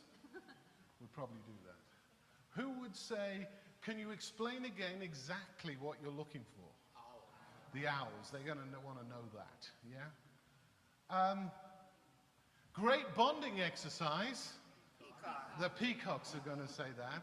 So by a process of elimination, the eagle's going to say, we've got it. We're on it. Yeah? So that just finishes off what we were doing earlier. So now, anyone can ask me a question about anything. If you don't have any questions, I'm happy. Oh, David, yeah. I got a comment. Testing. If I gave that to my wife for her to test me, if she put the answer down that I got, because she has a different opinion. Right. So I think, well, deeper from marriage counseling, that they were giving this, each individual, Yes. and put it down and change it over to the department and read it. Yeah. I think maybe we should do that. Yes, so David's suggesting we use this for marriage counseling. And that both partners fill in one for themselves and one for the other partner and just see how it goes, how that works. I don't know whether that's good for marriage counseling or marriage breaking up, but nonetheless. At least you'd know why. as I say, any other questions about anything? It doesn't have to be about today. So I was wondering, to get the right back, you're talking about 20% of the population is this, the end, your last little statement. Yes. I didn't catch any of that. Okay, well, all I was saying was that my personality type, and actually we found out also because we were discussing it, Brian's personality type, we're both of us, we're different personalities actually. Brian, what are you? I'm an INTP under the Myers-Briggs thing, and I am an ENTJ. So to a degree, we're almost opposites, and we're on the N pieces. But yet, both of us are very unlikely to believe in God. Both of us are around 20% probability of believing in a higher power. But also, both of us represent a very small, both of those personality types represent only about 2% of the overall population. There are 16 personality types, I think? 16 groupings. So within a population, within the world population, there are, under the Myers-Briggs method, there's 16 collections of letters like ENTJ or whatever. And we too, although we're in different types, we are very unlikely to believe in God. So just... Right, there's one group that's huge. Why? Because there's a tendency to be very self-reliant and very cerebral. So very brain, head, got to think it all out. That would be accurate, Brian, yes? Yeah. So, you know, we would be sort of very rational in our thinking and downplay the emotions as well, which if you hear our accents, you might actually understand why we downplay the emotions, because we come from it's to do with a certain little foggy island just off the coast of Europe. Now, so all of those kind of things play in. Myers-Briggs, M-Y-E-R-S, Briggs, yeah? B-R-I-G-G-S, yeah. And it's probably one of the most respected of these tests. And as I say, the dope test which we did today was very much a high-level test. Actually, it's pretty accurate for me. It gives us a good sense, but yeah. Okay, yes. The dope test? The dope test or Myers-Briggs?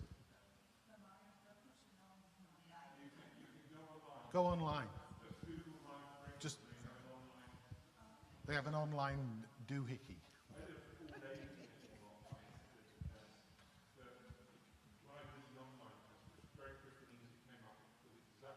Yeah, so you can spend 4 days and a lot of money doing it, or you can do the version on the internet, and they tend to give you the same answer, so with maybe a little variation.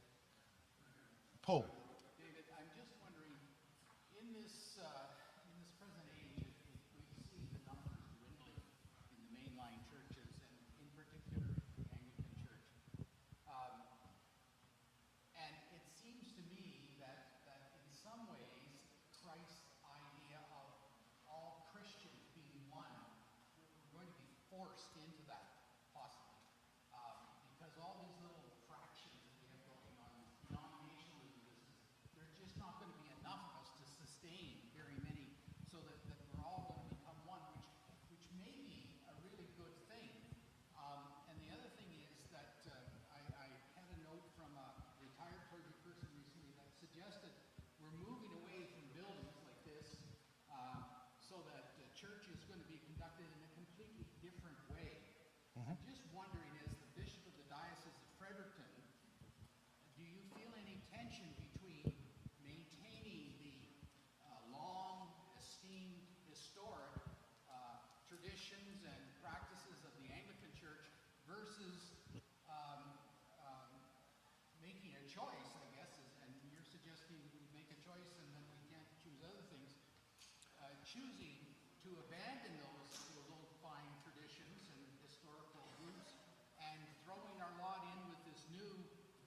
Christian group of believers in Christ? I don't feel the tension that you describe but I feel attention every day. And the tension is between how do we bring together. You see, one of the things that we tend to think is that the traditional ways of doing things are not something which people can respond to. But actually, there are a whole bunch of people, and this is why this personality thing is really important. There's a very high Anglo-Catholic church in Toronto, for example, called name's gone, St. Luke's, I think, might be St. Barnabas, one or the other. And, they were dead on their feet, and a dynamic priest came in of the Anglo-Catholic tradition. There, they went from 20 people to over 180 people in 3 years. And they do high mass. And most of their congregation is under the age of 40. Now, can we say that that will apply to everybody? No. There are people for whom that will be a style of worship they relate to. There will be people for whom other styles. Now, for me as an Anglican, there's a reason why I'm an Anglican, and that's because, in New Brunswick, our Anglicanism tends to be a little bit monochrome. In other words, we tend in New Brunswick to have a particular version of Anglicanism, which tends to be low church, traditional. That tends to be what we have. That is not the full breadth of Anglicanism. So Mission Church, for example, is an example of the high church. It was developed in a particular time, in a particular place, just down, where am I? Just down by Brennan's funeral home. If you can't go to the old Mission Church site anymore because it's dangling above the highway. But Mission Church was devised in order to provide a place for the poor and the black community to have a place to worship. And so the Anglo-Catholic tradition historically came out of a period of time where people who were not literate found it much easier to relate to because it was very sensory. You've got big sweeping pools of incense and you've got beautiful colors. And if you were living in a poor area and you were having a rough time in Victorian England, for example, this gave you a touch of paradise. Whereas if you went to the evangelical Anglicans, they're talking all the time about ideas, and you as a person who's not very literate can't handle that. So Anglicanism has this breadth, which is why I am an Anglican, as I say. And we, I think, have to discover more of our history in order to be able to reach different groups who somehow are aware of God, but don't even know how to begin to articulate that. Tom Wright, in his book, Simply Christian, suggests that there are echoes of God all around us. That God is speaking into people's lives, and people know that he is, but they don't even know what that is, let alone have the ability to be able to interpret it. So one of the questions for us as the church is, how do we retain a lot of what we have, but also how do we get ourselves into places where people are able to voice the questions that they might have, that these echoes of God. So for example, people love beauty. Yeah? People love beauty. Most people.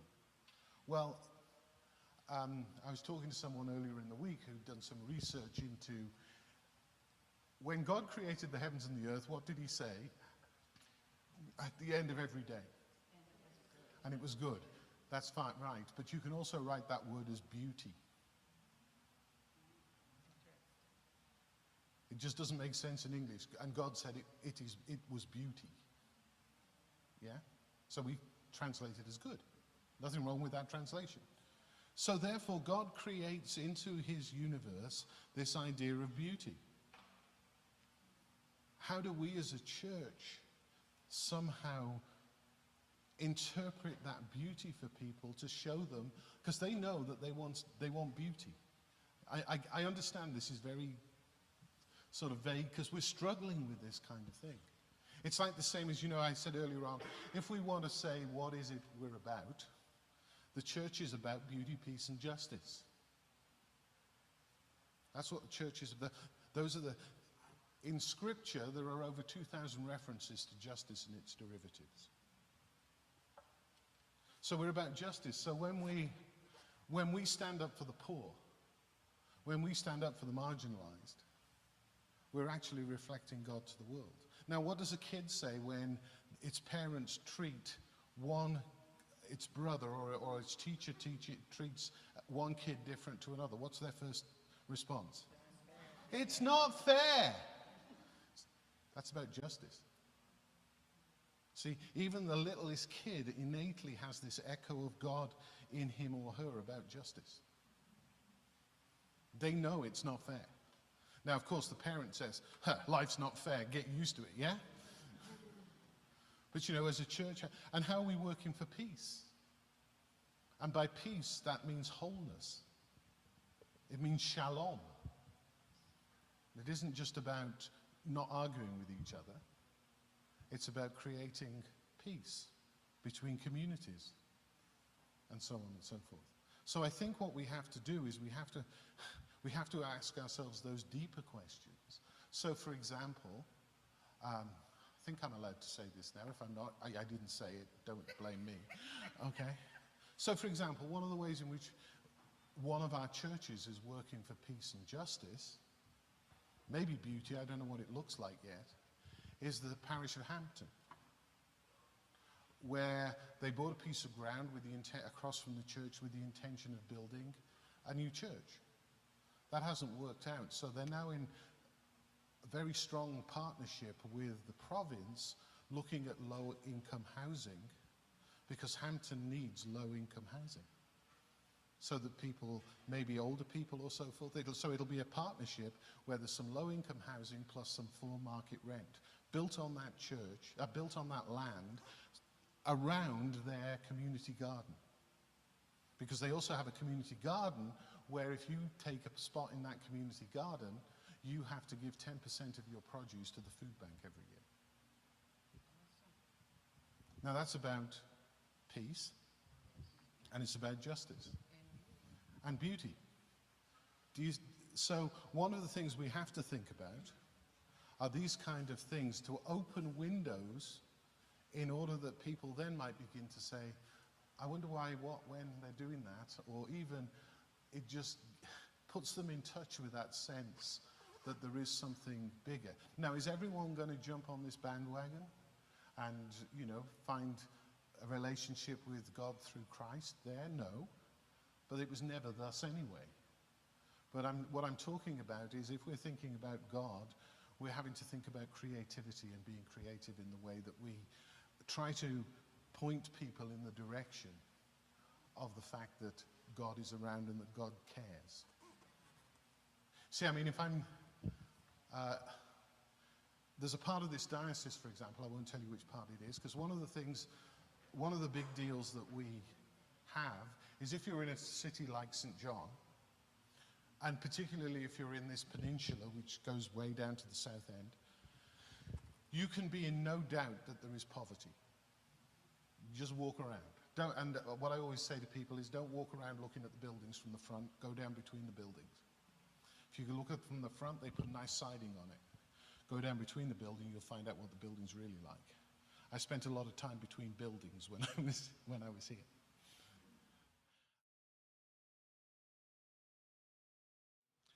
So there's what I would say is a very important book that if you haven't read it, you should.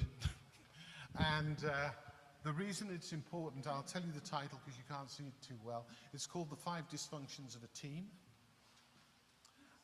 The 5 Dysfunctions of a Team. And it's by a guy called Patrick Lencioni. And Lencioni, for those who are writing it down, is Lencioni. Patrick Lencioni. Now, the good news about this book is it deals with a very complex subject, but it's actually a novel kind of book, as in it tells a story about an organization.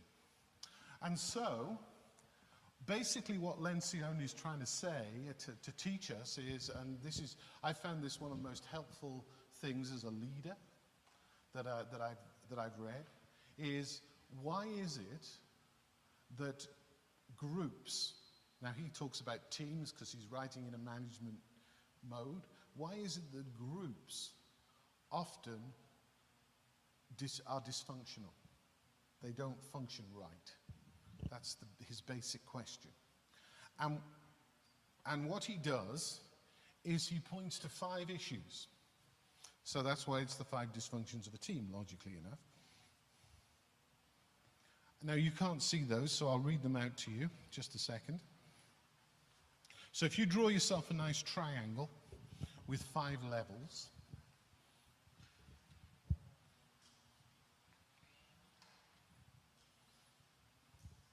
so the first one at the bottom is absence of trust.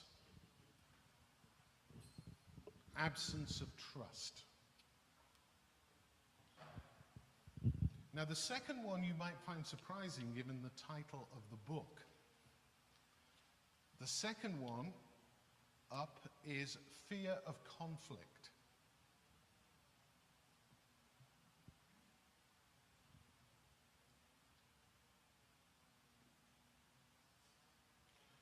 The next one up is lack of commitment.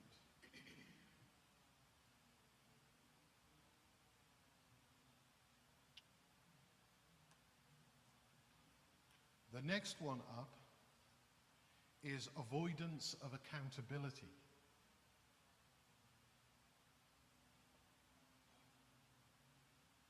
And the top pointy one is inattention to results.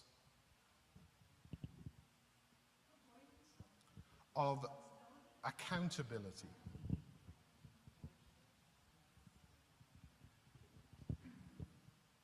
And the top one is inattention to results.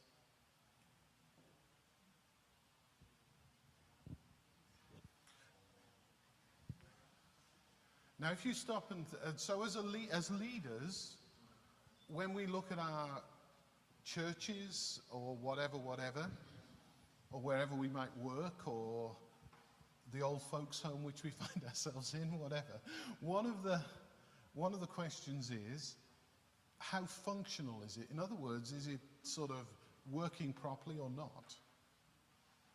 Is it a good place to be that gets things done?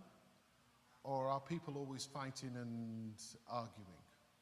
Or maybe they're not even fighting and arguing, nothing happens. They just sit there. And if you notice, this pyramid that Lencioni has designed is not designed in the shape that it is by accident. So the biggest issue, the foundational issue, is what? Absence of trust. And if you think about it, in any relationship, if there isn't trust, what happens? In any relationship, whether it's a person-to-person relationship or whether it's an organizational relationship, if trust breaks, right. So communication breaks, everything breaks.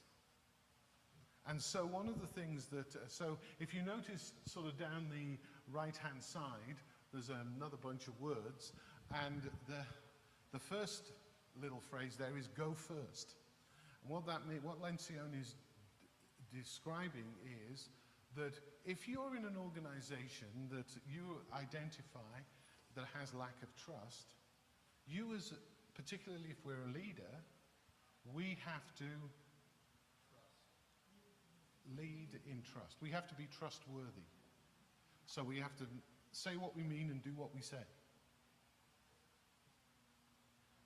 Because so often, because people are going to need an example. Now the book that this is, the story is that a woman comes into an organization as the CEO, and it's totally dysfunctional, and she recognizes very early on that unless she models trustworthiness, this whole thing, operation is going to fall apart. It's never going to function. So one of the first things that she does is model being a trustworthy person. Do what you say you're going to do. Do it when you say you're going to do it, and all of those things. Don't undermine other people, because I don't know about you, I don't like being undermined.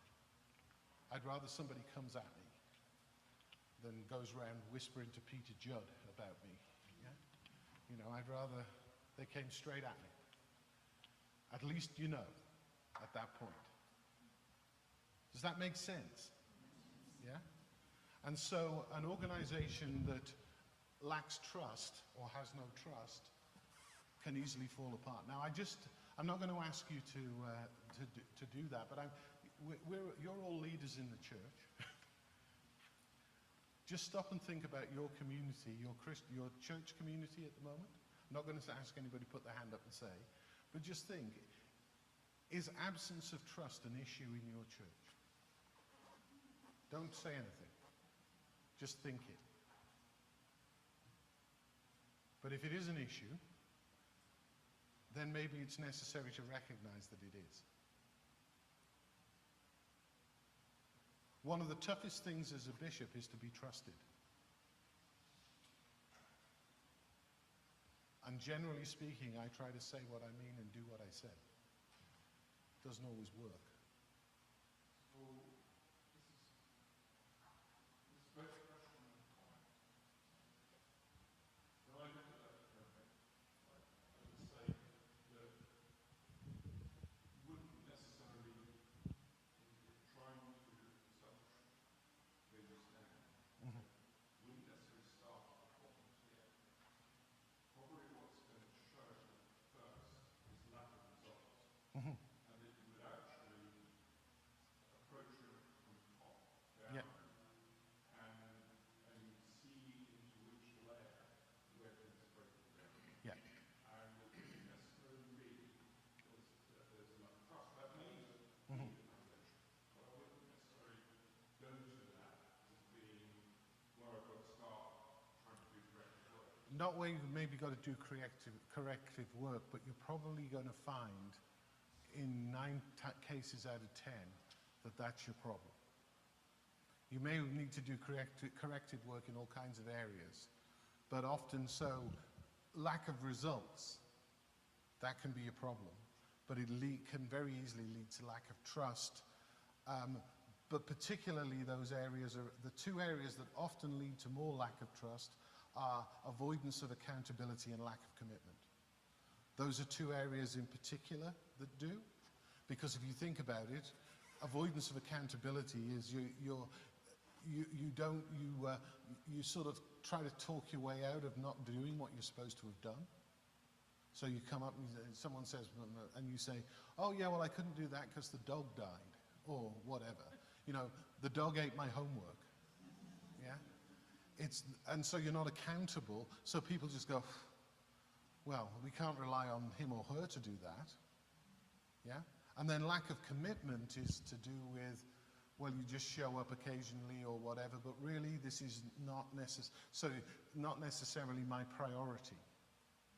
And so therefore, again, you're not going to trust them with a task because they may or may not prioritize it. Now, part of the danger of that, of course, is then you get a small group of people who are very task-oriented, who do everything, and then they just complain about the fact that they have to do everything.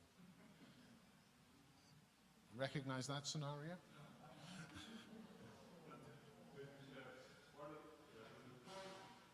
church group that's predominantly made up of doves, right?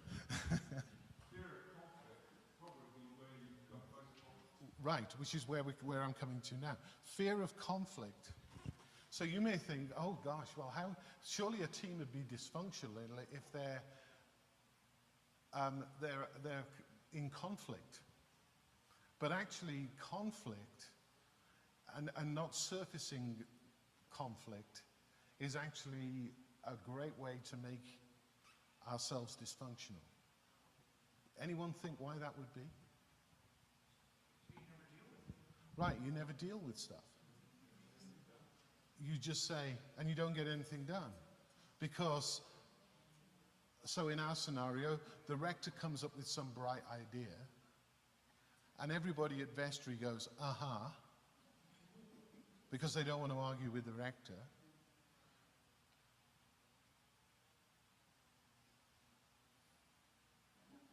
That's what happens. Just, Whereas, in fact, the rector might have had some sort of bright idea, which was actually a good idea. I know that happens occasionally. But the way in which he or she was thinking about that idea, or the way in which they were proposing to execute that idea, was not the best way to get there. But rather than saying, let's help each other to try and work through this process, we just all go, oh, well, we can't possibly say anything. So nothing ever happens with the idea. Because, and also, of course, we have the other side of it, which is that those who are in a leadership role have to try not to be defensive about their idea, but allow their idea to be critiqued. And that's the flip side. So you can end up in tremendous dysfunction if you've got a leader who wants to be a dictator, and you've got a group of people, or you've got a group of people who won't question. And if the dictator is not willing to back off and be has to be defensive about their idea the whole time, your dysfunction is going to move into massive conflict, and then everyone's just going to stop trying to do anything. So conflict doesn't have to be apocalypse now. Conflict is, okay, how do we adjust this? How do we comment on each other's ideas? Because conflict has to be constructive conflict, or criticism has to be constructive criticism for a team to be functional. It isn't, oh, that's garbage. You know, that's garbage because. Do you see what I mean? And so therefore, if we're leading a team, and this again comes because we're in leadership, if we're leading a team, one of the challenges is to try to be able to say to people, this is a safe place for you to actually speak against me. This is a safe place for you to speak against Mary Lou. Mary Lou's okay with you speaking against her. Because Mary Lou's okay with that. Because we're in a safe environment. So conflict is okay because we don't take it home. But conflict also enables us to get something done. Does that make sense? And again, that creates trust. Coming to Brian's point. Because you can feel safe enough not to feel that when you open your mouth and say, I just don't agree with that, or is there another way of thinking about that, the person who came up with the idea isn't going to go, what the heck? You're having a go at me again? Yeah, that's not a safe, you know, I mean, Janet, my wife, would tell you the story. She was on a vestry a long time before I ever thought that I would want to be on such a thing. And, you know, there was the famous incident where one of the vestry members happened to live next door to the guy who provided the garbage cans from the local council in England. They used to provide free garbage cans to the church. And they got a damaged garbage can. So this guy leaned over the fence and said to the guy from the council, could you bring us a garbage can over? Well, at the next vestry meeting, the lay reader, who kind of ran the church, exploded because it was his job to talk to the council about a new garbage can. Those things don't happen here, I know. Yeah?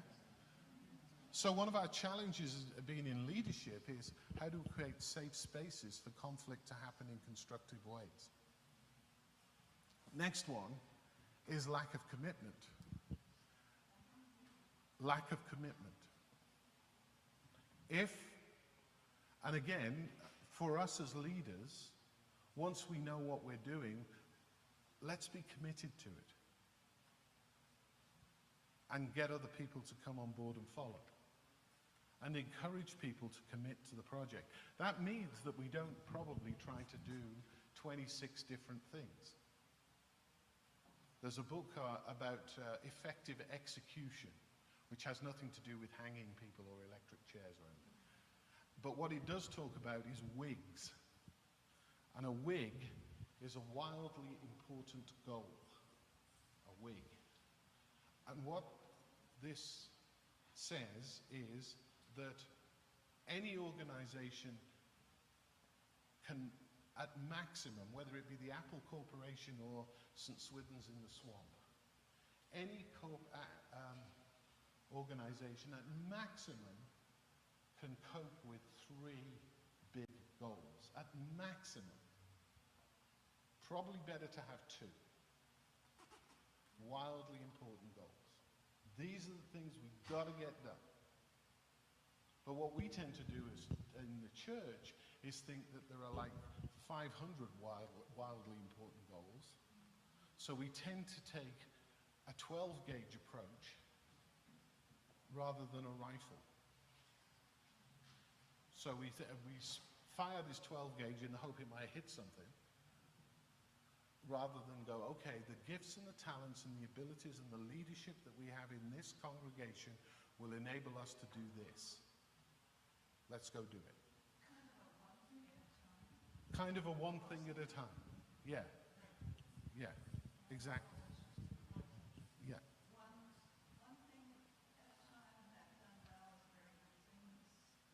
Yeah. And you can get it done. That's part of the problem. You see, part of the problem in this lack of commitment piece is that people become more and more uncommitted because everybody has bright ideas, but nothing ever gets done. And so then they go, oh, nothing happens. We've got 26 things on the go here. Nothing happens. I'm just going to sit back. And then the lack of commitment.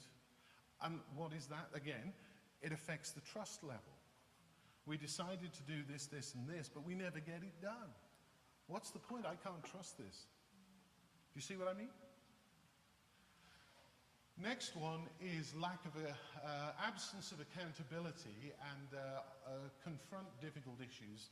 So absence of accountability is to do with people who will say, now, as Brian says, part of the problem with this is we're often working with volunteers. It's easy in the Irving Corporation, you just give them a pink slip if they're not doing what they're supposed to be doing. But nonetheless, if someone says they were going to do something, at least ask them why they haven't done it. You don't have to do it aggressively, but we need to encourage people to be accountable. That doesn't mean, as I say, you have to hit them over the head, but it does mean just ask the question, so can you tell me why that didn't happen? And there may be a perfectly legitimate reason as to why it didn't happen. And that's okay. But what that does is it breeds a culture of people knowing that they're actually, if they don't do something, they're actually at least going to be asked about it. But what we tend to do is,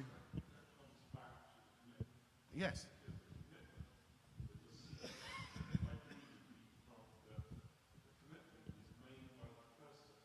Yeah, exactly. Yeah. Exactly. Yes. Yeah. But the flip side of that is that sometimes people overpromise, particularly in church. So they think this has got to get done, therefore I'm going to volunteer to do it. But actually, for some reason, they can't bring it to fruition. Exactly. And that's where the leader comes in and has to say, well, hang on a minute. And remember, we've been looking at doves. Don't put a dove in charge of an owl's task. And one of the biggest problems we have in church is we ask for volunteers. And we might get them. And that's not necessarily a good thing. Because the person who volunteers may be volunteering out of a sense of duty because no one else is stepping up. It's often much better to go to someone and say, I really think you could do a good job with this. Do you think you could? rather than saying we need a volunteer to teach Sunday school and getting an axe murderer stepping up to the plate. Yeah? But David, can I just say that we're all fallen teachers in our church for all of these Yeah, things to get done. yeah, And so you say, you know, it's the way you ask them or hope that they can do it. But when there's only a certain number of people, even not a large number of people, when yes, there's only a certain number that do the things, yeah. The 80-20 rule. they're far done. Yep. But one of the reasons we're burnt out is because we try to do so many things. So therefore, part of the purpose of the organization is to say, okay, what do we really think are the essential things that we have got to do here? Let's concentrate on those. And let's not try to do everything. One of the problems that we face as a church is that we're still coming out of an era where, not in every case, but in a lot of cases, and we face this exact same thing in the diocese too. We're coming out of an era, by the diocese I mean the synod office, we're coming out of an era where we've had loads of structures run by loads of people because there were loads of people there. Now what we've done is we've kept the structures and suddenly there's like one little mouse running around in this thing trying to keep it all going. And what we've got to be able to do is to say, okay, what are we going to cut away here? We've got to be realistic. We can't do what we were able to do with those 400 people 50 years ago because we've now only got 50 people. And some of those are not able to do anything anymore because they're old or they've become sick or whatever. So that's part of our problem. We're trying to do the things that we've always done. Rather than asking ourselves two questions. Number one question, do we have to do what we've always done? And number two question, what can we do what can we do to more effectively proclaim the good news of Jesus in our community? And that may mean that we have to actually stop doing virtually everything we've ever done other than worship because we're going to put all our eggs into this basket to actually be effective. Does that make sense? Because that's I think where we're headed. Last one is inattention to results. And that's very good. So often with these big structures, what we do is we tend to think, oh yeah, well that's all getting done, but it never does get done, but we never ask the question, did it get done? And why didn't it get done? So we just assume that everything's going on as it did, and then suddenly, boom, oh, Coralie, you were supposed to do that. What the heck? And rather than, right, you're an owl, you keep, yeah. But do you see what I mean? And so if we don't actually constantly monitor, we can have all these great plans, but if we don't monitor if they're actually doing what we want them to do, then that's inattention to results.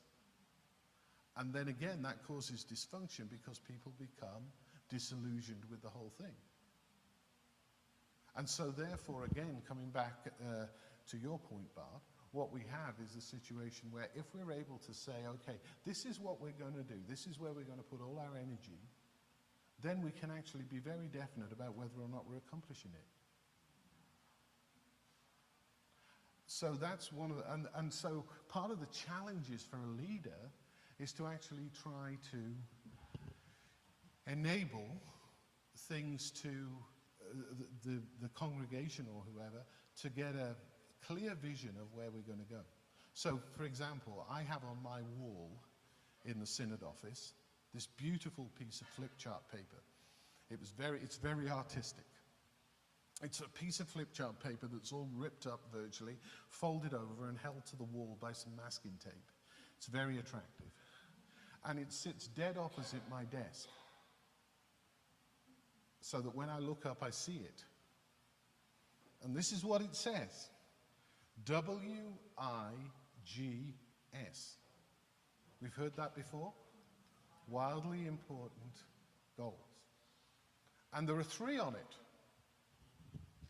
that I look at every time I sit at my desk. Number 1, how do we enable the bishop, which in this case happens to be me, to be released from some of the more administrative tasks in order to do the teaching and the preaching and all that stuff?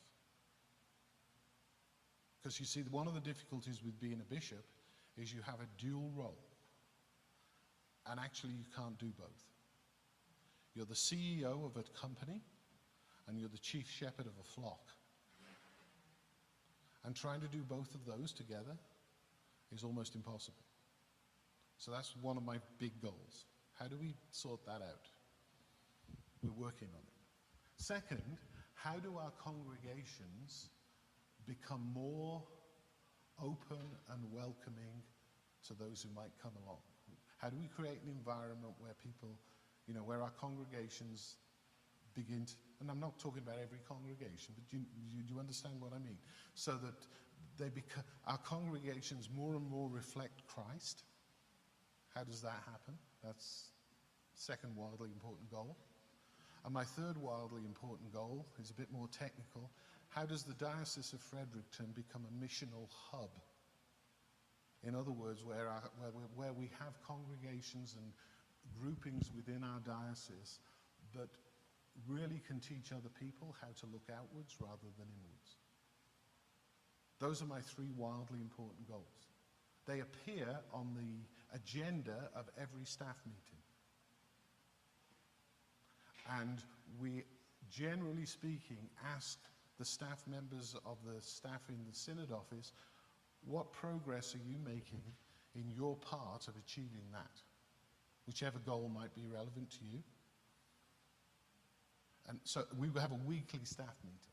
So some weeks it's, well, we haven't moved the ball at all. That's fine. But do you see how that fits in with that? So there's an area of trust.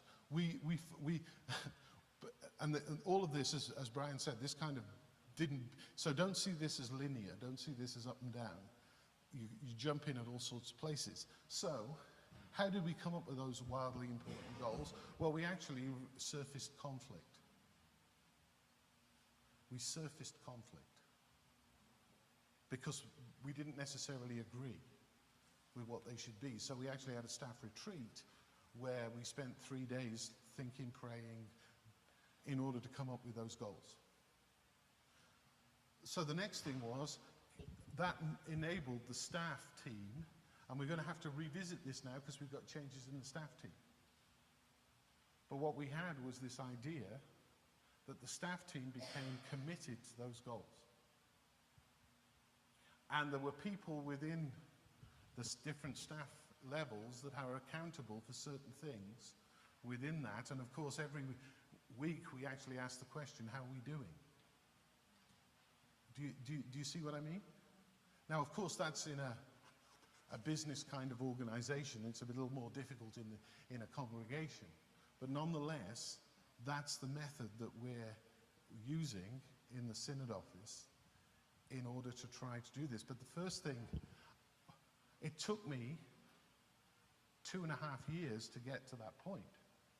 So we're now a year into this WIGS. Why? Because I had to establish trust. No good me walking in day one and say, right, okay, guys, we're going to set a bunch of goals here. Yeah? Do you see what I mean? Now, the other piece, and most of you will be aware of this, that I built into this system, just so that you know that I actually believe in it, is every year I have a review, a 360 review. What that means is some lay people are asked, how do you think the bishop's doing? And I don't choose them. Some clergy are asked, how do you think the bishop's doing? An archdeacon is asked, how do you think the bishop's doing? Some members of council are asked those questions. Some staff members are asked those questions. And also the primate. That's 360. Every accountability person in my circle. So I've just gone through that. I'm literally halfway through it. I've done the first half. I mean, I've done this for the last 3 years, as you possibly know. It gets published in the NB Anglican. It's a little difficult because people don't think they can criticize me. But you know, one thing that was said in this latest one was the bishop often uses humor in inappropriate ways. So, you know, I'm going to have to think about that. So, you know, that is the way in which I think this works, and therefore I'm accountable as to what I'm doing as bishop. Does that make sense to you? Yeah? And so leaders also always have to try to remember that we're accountable. So lay readers, you do have a license, yes? Yes? Yeah, they hang on the wall, those blue or purple things, yeah? They got my little stamp on the bottom of them. So there's accountability there. There's accountability to the priest of the parish. Who else is there accountability to? God. We'll leave him out of it for the moment. Actually, the congregation, no, but it's not a bad thing. Yeah, exactly. The Bishop of Fredericton. You're accountable to the Bishop of Fredericton. I'm the only person who can pull your license. You're incumbent. I can pull your license at any time. Your incumbent can only do it at renewal time. But your incumbent could come to me and ask me to do it. So you're actually all accountable to the Bishop of Fredericton. Honestly, I have pulled one lay reader's license in my episcopacy.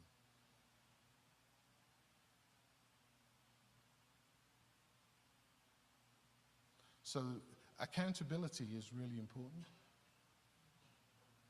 And so we just need to be aware of that. I'm not threatening to pull people's licenses. I'm just telling you that, you know, if we're thinking about accountability.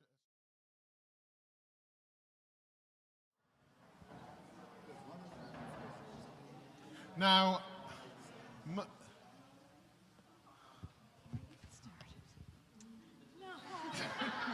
going to tell you.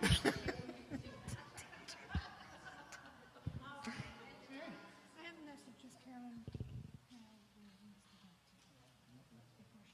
Before she goes, she's going with Stephen and Angel. She called last night. I don't want to tell her. I thought I was no longer the rector of Stone Church, but that's Ruby Ranson, by the way, who is the Reverend Paul Ranson's mother, and she's always been that height.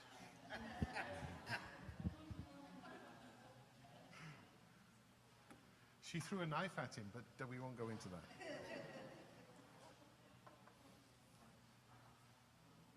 So we're coming towards the end, which you'll be glad to know. I'm quite surprised, but then again, nothing ever surprises me particularly. The people are cold, so we have got the heating turned up a little bit. I'm absolutely roasted.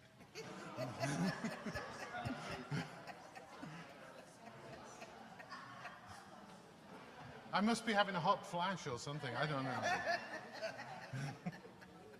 Sorry, that must be inappropriate use of humor again.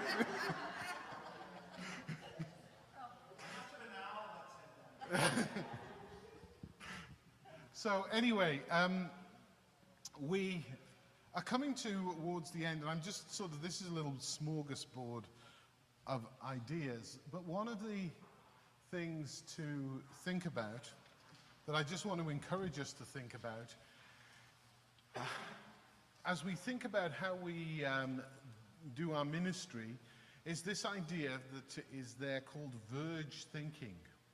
Some people may have come across this idea before, other people won't have done. But verge thinking is basically, there are very little, there are times in the life of the world where we get a new invention. But most of the time, something that comes eventually is actually innovation on top of innovation. So, you know, you start off with this sort of simple thing like a light, you know, let's have this idea called a light bulb. And then people work at it over years until eventually they work out that the type of filament that you need is this for the better light bulb. And then, you know, eventually we end up with LED bulbs and so on. So they're not new inventions, they're just innovations. Yeah, do you see what I mean? We do that. One of the ways in which innovation happens, and so when we're talking about church, we struggle with innovation, but one of the ways that innovation happens is through this idea of verge thinking. Another way of calling it would be converge thinking. So what I mean by this is this. Christmas wrapping paper and a paper bag. Classic example of verge thinking, because what came out of them? Not Christmas presents, Christmas bags. Christmas bags. Gift bags. Yeah? So, two ideas which actually in some ways are very separate from each other, but someone came up with the bright idea of, oh, let's save all the guys in the world the problem, because they will no longer have to wrap presents. They can buy a bag and a bit of tissue paper, throw it in, stick the tissue paper on top, and you're good to go. Yeah? Verge thinking. Do you understand the concept now? So, therefore, when we're thinking about things, I mean, we had a classic example earlier on this morning of verge thinking, and it's kind of still there. Digital projector, hymn book, verge thinking, stuff on a screen. 30 years ago, we didn't have digital, well, we did, we had giant digital projector. I remember the first time I ever saw a digital projector, it was this tall. And we used it for the Gospel According to Queen back in the UK. And we had to have a special guy with a truck who followed us around in order to, the lens on this thing was about the size of the clock down at the back there. This was quite a deal, yeah? Now they're smaller than those even. But verge thinking is around ideas where we bring two things together and come up with a different thing. And so therefore all I'm suggesting is that as leaders we should just be constantly looking at stuff and saying, are there ways in which we can bring these ideas together? Are there ways in which we can innovate an existing thing that doesn't require verge thinking, but just we can innovate it? So another example of verge thinking in churchland would be a church in the UK where they came up, so they didn't have the thing of bells, but it is a bells idea. And so they came up with this idea that one of the best things we can do is to show hospitality to our community. But also, we don't have any real interesting space to do this in. But however, what we can think of is that maybe we could turn our existing space into a restaurant, 7-day-a-week restaurant, which we worship in on a Sunday morning. But it's a restaurant the rest of the week for the community. Very successful. It has a giant atrium that they've now built on the front as well, which is a coffee shop. But a highly successful piece of verge thinking. I mean, if you think about it, it's two community gathering spots. But they had the community to do that in, because they were able, you probably wouldn't be able to do that in Keswick Ridge, because there's not the population base. But so then there's this other church in the UK that I went to, and I might have told you this before, but again, it's verge thinking. So I showed up, I was literally visiting the area, and I saw this church, and I like going into old medieval churches because there's normally some interesting stuff, a few old bones lying around, that kind of stuff, so I'm always quite fascinated. So I walked in through the door and was amazed to see that, number one, there were no pews in this building. There were a few tables dotted about. And number two, the whole of one wall was basically looked like a big oak cabinet. And I've never seen anything that looked like this before. This was a village. This was a village of maybe 500 people. And so anyway, I thought, oh well, and I couldn't work out what this oak cabinet was all about. So I thought, and there was nobody there. The building was open, but there was nobody there. So I had a look round and thought, well, there's no old bones or anything here. We'll go. Coming down the driveway, and a guy's coming up the driveway, and he said, "Oh, hi. I'm sorry, I'm late." I said, I didn't know you were late because I didn't know you were supposed to be here, or I was supposed to be here. And I said, "Oh, hi," and I introduced myself as who I am and what I am, and he said, "Oh, I'm Fred Smith, and I'm the church warden." And I said, "Oh, well, Fred, could you help me, please?" I said, "I'm really intrigued by this big oak cabinet across the side of the church." He said, "Oh, well, come." He said, "That's what I've come to open up."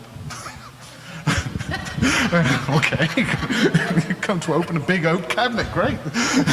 So he comes in with his keys and he opens up all these locks and stuff and pulls out a whole village store and a post office that were all in behind these cabinets on sort of wheels and stuff. And this is a medieval building, you know, this is not a modern building. And then he kind of goes up to the front, the back, and they've got this kind of kitchen area, and he starts fiddling about in there and produces, and then he starts, and he said, "Can you help me?" I said, "Sure." So we went and got a whole bunch more tables and put them out next to the tables that were already out. I said, "So tell me the story here." He said, "Well, we lost our village shop, and we lost our post office, and so the only building that was left in the village, the public building in the village, is the church. So we decided to turn the church into the shop and the post office, and we thought it would be a good idea to have a cafe as well." So he said, "So we open Tuesday morning and Thursday morning, and the post office is open and the cafe is open and people gather, and then we worship in here on a Sunday." Verge thinking, yeah? Church, cafe, post office, shop, space. Do you see what I mean? Yes. And so, and I said, "So how has that affected the church in the community?" He said, "People have noticed us for the first time." I said, "Well, surely, you know, big medieval church in the middle of a village." He said, "People didn't really notice us until we actually invited them into our space." And you see, that's the other thing. Inviting people into sacred space is actually important. But they may not come into sacred space because unless they've got a reason to come in. But inviting people into, getting people inside, I mean, I'm not an advocate, most of you will have ever known me, I'm not an advocate of what they call the attractional model of church. In other words, trying to get bums in pews and get people in through the doors, in the sense of get them through the doors and give them a pack of envelopes. You know, that's not my style. But I do think it's important to enable people to come into sacred space. Because sacred space is actually a place where people can encounter God. So the Celts have this idea of thin space, or thin places, where the edge between heaven and earth is thinner. Now, one of the worries that I had, and when this building was changed, was about that thin place thing. Because the number of cruise ship passengers and everybody who used to come in here and would say, "There's a real sense of God in this place." And we even had one person who stood on the Fort Howe over there and was talking to a congregational member, and they were talking about, the congregational member was talking about the issues that the building was having, and that person's response, they were from out west somewhere, that person's response was, "Tear it down," until they came in through the door. And they said, "There's a real sense of God in this place." I don't think that sense has been lost with the renovation, personally. Still find a sense of God in this place. But enabling people to come into sacred space is really important. That church that turned its place into a shop, it enabled people to come into sacred space. Yeah? Can I just say something, David, back on what you just said about our renovations here? were, I mean, David was our rector when we first started talking about what we were going to do here. It was at least a 10-year conversation.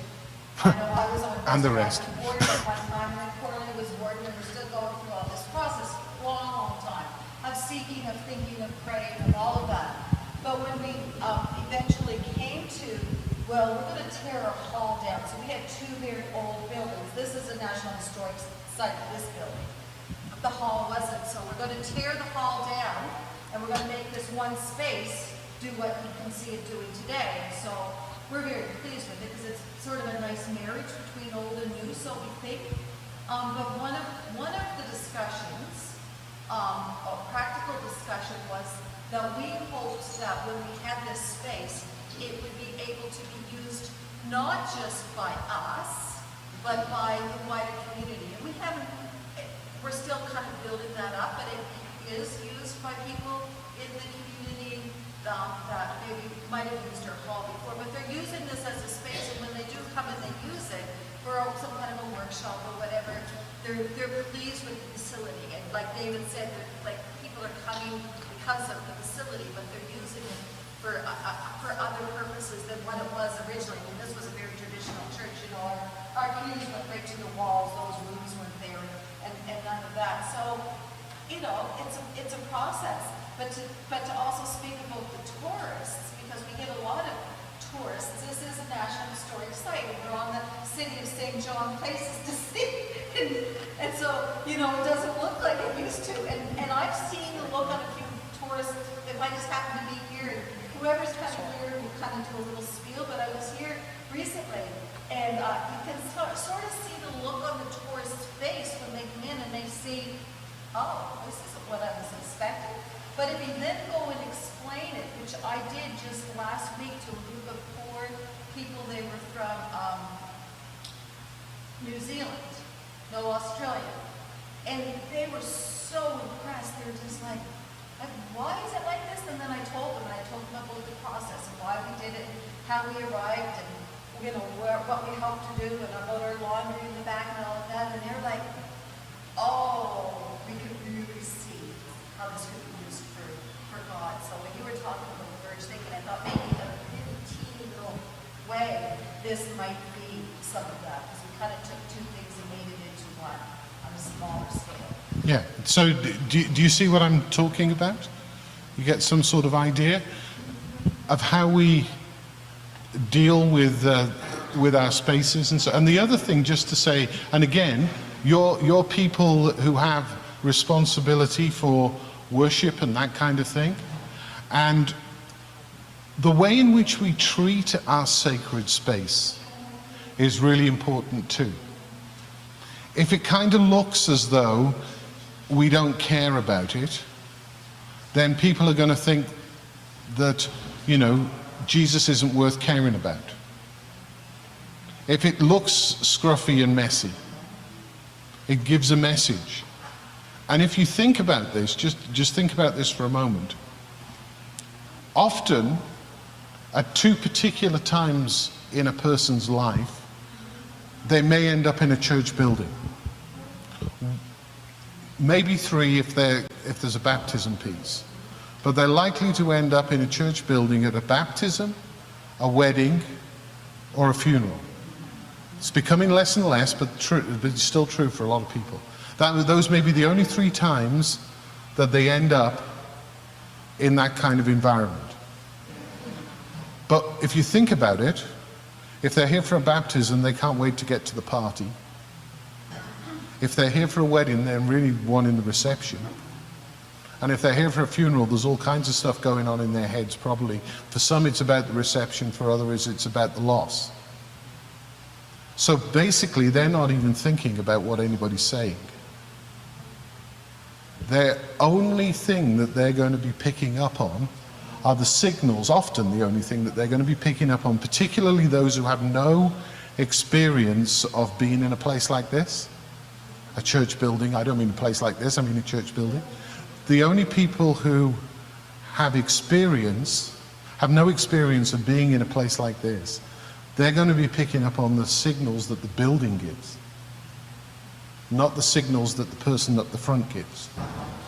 And so a big question for us around our buildings, we tend just to treat our buildings as a place to keep the rain out.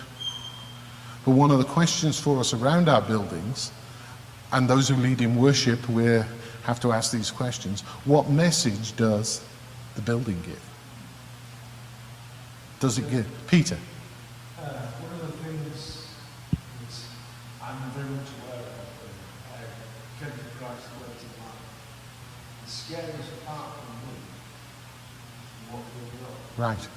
It's as though you almost say that the bad way of phrasing.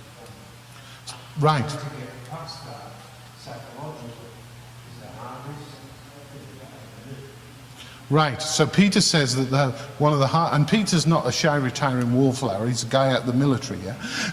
And Peter said, and he also comes from Yorkshire, but that's another story.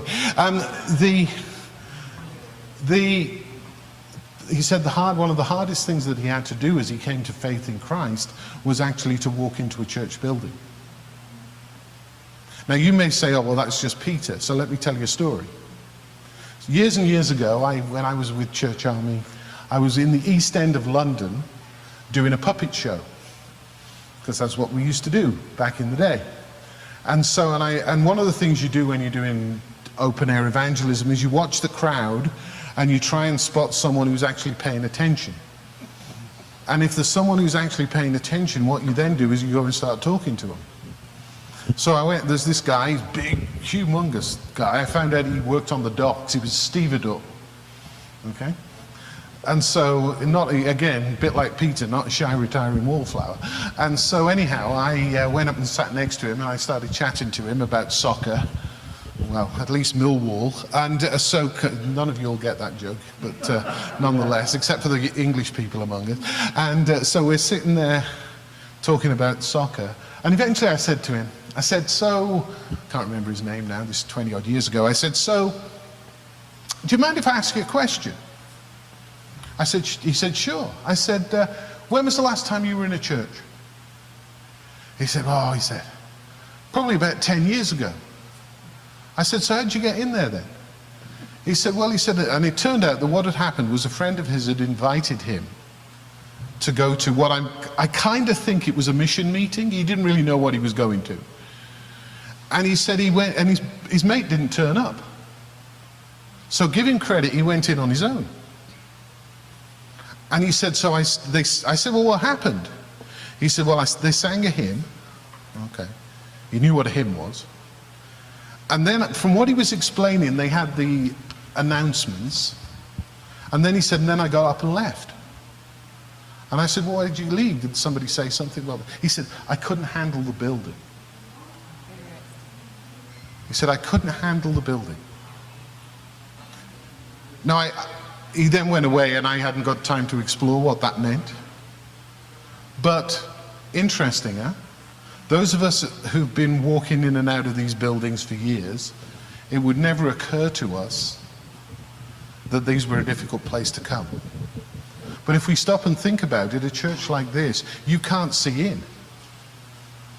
What are they going to do to me when I get through the door? You know, so I'll use another illustration. And again, you may have heard this illustration before, but it's germane to the point. I'm a little bit off leadership now, but there we are. Life happens. Bishop Gavin Reid, who was bishop in England, very much a leading, very much an evangelist, didn't really have a parish anytime during his life, and was very involved in Billy Graham crusades. But George Carey, because he was an evangelist, George Carey made him a bishop. And he was the bishop of Maidstone in Kent. And he said, the first confirmation I did in such and such a church, he said, I went in and he said, the other thing you should understand that in the Church of England, the majority of confirmation candidates are adults. Okay, very few children. Pardon? Adults. And very few children. Okay? So anyway, so he walked in the door and he looked at these confirmation candidates.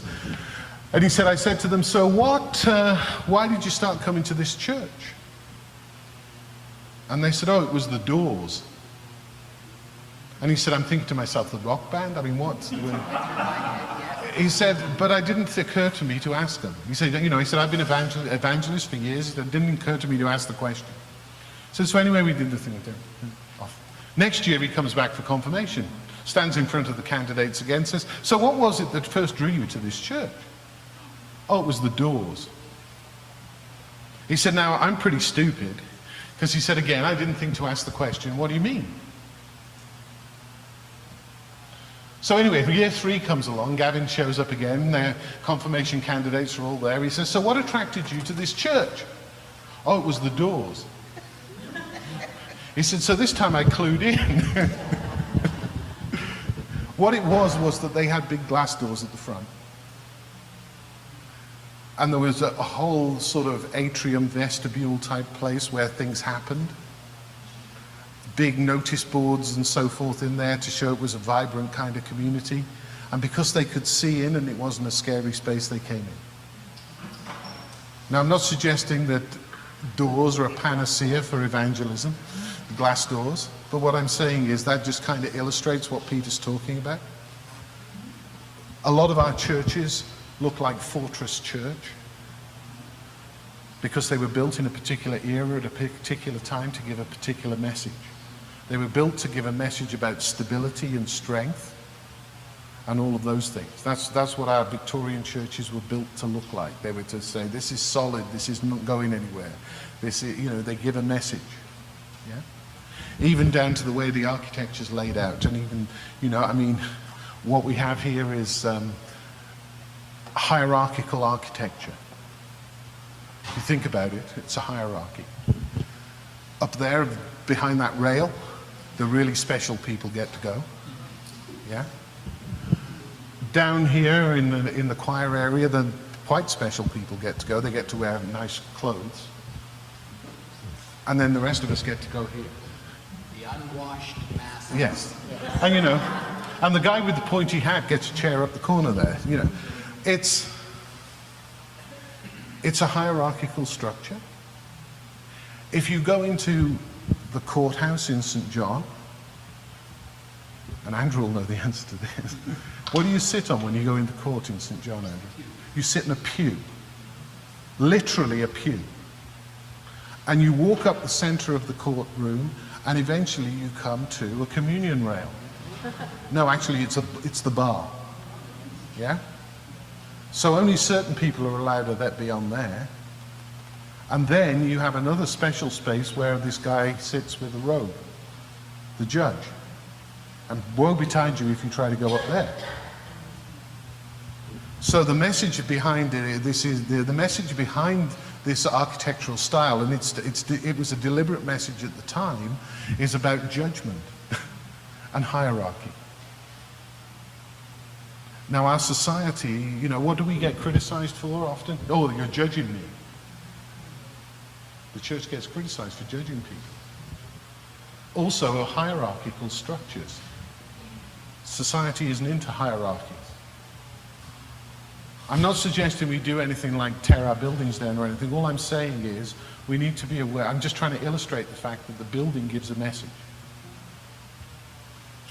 And I'll illustrate it with one more illustration, and then I'll get on to my last bit, and you'll be glad to hear Cleo after that. So a friend of mine called Jonathan was working in Cumbria in Britain 25 years ago or so, took a youth group from his village, not a church youth group from his village to Liverpool. Liverpool has 2 cathedrals, the Anglican Cathedral and the Roman Catholic Cathedral, which is colloquially known in the area as Paddy's Wigwam. And so the Anglican Cathedral, they began to build in about 1900, they finished it in about 2000, and it looks like a medieval cathedral, except that it hasn't got the dead bits of bone and bits of dust all over the place and things like that. So it's actually fairly anodyne, has a big high altar and so forth. So very much a traditional Anglican cathedral structure. Jeremy took the kids into there. They looked, they said, oh, it's nice. Then he took them into the Roman Catholic Cathedral. Their first question these non-church kids asked him was, can we say a prayer? See, the difference was that that cathedral was built in the round. And so when Jeremy, who's a pretty smart cookie, said, well, why did you ask to say a prayer in the Roman Catholic cathedral, and you didn't ask to say a prayer in the Anglican cathedral, especially given that I'm an Anglican minister? They said, because we felt part of it when in the Roman Catholic cathedral, because it was kind of all gathered together. Interesting, yeah? Yes, very much so. So all I'm suggesting to us is these are things that we need to think about when we're trying to answer some of the questions that Paul was asking us earlier on, around not how you attract people, but how people respond in situations. And I hope, provided my computer's still alive, which I don't think it is actually, but there we are, we'll just do this. You maybe can't see that very well, but what it is it's a bunch of rafts. Rafts, R-A-F-T-S. Rafts. Out on the ocean. I stole this illustration from a guy called Phil Potter, who is the Archbishop of Canterbury's Director of Evangelism and Mission. So this is the illustration that he used. He said, so often what we've done in the past is we've seen the church as a lighthouse. And it stands there on its rocks to warn people of danger and also as a potential place of safety. He said probably a lot of people don't know that what the lighthouse is for anymore. Because they don't necessarily feel that they need a place of safety. He said, GPS stickers. they've got GPS, yeah. So, you know, the church seen itself as a lighthouse, spreading the light, come to the light, come to the light. Yeah? And so what Phil said was, we now need to think in different terms. People have got so many different things that they're involved in and so forth. They're actually, rather than people who want to gather at a lighthouse, they're on rafts floating out in the ocean. And those rafts, they do different things on those rafts, and they may even transfer from one raft to another. And he said the church has to begin to think about how we swim out to the rafts and get on the raft and start to work out where God is on the raft. Because God's going to be on the raft. But we have to begin to say, what are the things on that raft that point people to God? And how do we begin to build trust and so forth in order to be able to develop that? So a very simple illustration. Again, this is not a panacea. And it's another illustration that I'd stolen. So, and it's the illustration with which I'm going to finish. So this is what an idea around this raft thing. The former evangelism director at Wycliffe College, John, and his other name has left me. The name doesn't matter, John. He was writing a book at Wycliffe. He's writing a book, and he kept getting interrupted. Now, he lives in Hamilton, and so John Bowen, that's the name I'm looking for, John Bowen. So he lives in Hamilton, used to commute into Toronto every day. So what he decided to do was he thought, rather than going into the college where students keep banging on my door and I'm trying to write this book, I'm going to go and sit in Starbucks and write my book. Now, that's the last place I'd go to write a book, but for John, that was the place. So he said he took his laptop and he's sitting there and he's typing away. And he said, and the guy came up to me and he said, "What are you doing?" And John said, "Oh, this is all I need. This is really all I need. Somebody I've come here to work somewhere where I'm not known. Man, I am ticked." But anyway, being a good Christian, he said, oh, I'm writing a book about evangelism. Now, the guy who he spoke to at least knew enough to know what evangelism was. And he said to John, I wish you wouldn't. And John said, what do you mean? He said, well, I'm an atheist, and I don't think that you should be telling people about this. This is exploitative and manipulative and blah, blah, blah, blah, blah. So John said, okay. So he said, anyway, they get talking. Now, the backstory to this story is that for the last however many months, John has been praying about how he could start a Christian discussion group in Starbucks. He's really ticked that this guy's come and interrupted him. We're now, today, about 3 years later, every Thursday in that Starbucks, John gathers with about 15 people to discuss matters of faith. Some of whom have decided to become Jesus followers, some of whom haven't. You see, John swam out to the raft. He might have swum out there accidentally, but he did. It kind of more floated. But somehow God brought stuff out of that. Do you understand what I'm saying? Yeah? So if we want to think in terms of some of the illustrations I used before, one of the rafts in that village had been this shop that got closed. What did the church do? They actually created a new raft. And people came to the raft. Do you understand the image? And so therefore one of the questions is, how do we, you see, we're going to tend to think, and I can't say any more about this at the moment, we tend to, well, I'll give you an illustration. We tend to think that I'm sorry, I'm going on now, but anyway. We tend to think that nobody's interested in what we have to offer. People are interested in what we have to offer, we just have to be willing to offer it in ways that's accessible. So let me finish. I promise I'll finish with this.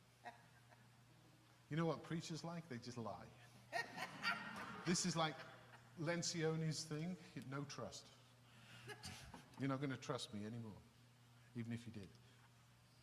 So, 12 years ago, I was sitting in my old office over in the old hall there, and Barbara Shard, who was my secretary back then, comes in and she said, I've just had a phone call from the Irving building. One of their people from their call center dropped down dead on the way to work this morning. Do you think you could go over there and just meet with the people on the floor? It's totally random. I mean, why they phoned here? They must have looked out the window, seen the tower, and phoned us. I had no connection. So I go in. I said, sure. I walk into the building, and the person who's there says to me, right, we're going to pull everybody off the phones now. And what we want you to do is to tell them all about the Christian hope.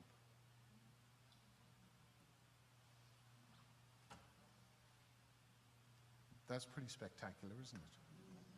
I don't know what came from that or anything, but we think that people are uninterested,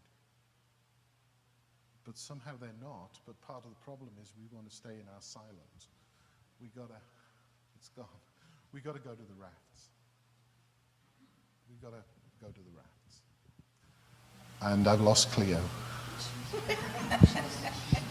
Oh, you're behind me. She ran away. I've lost Cleo. David, it is inspiring to hear you say, we're not going to build a raft to put the churches on to take them out there. I'm glad that you're not suggesting that. Oh, no. No, you have to learn how to swim.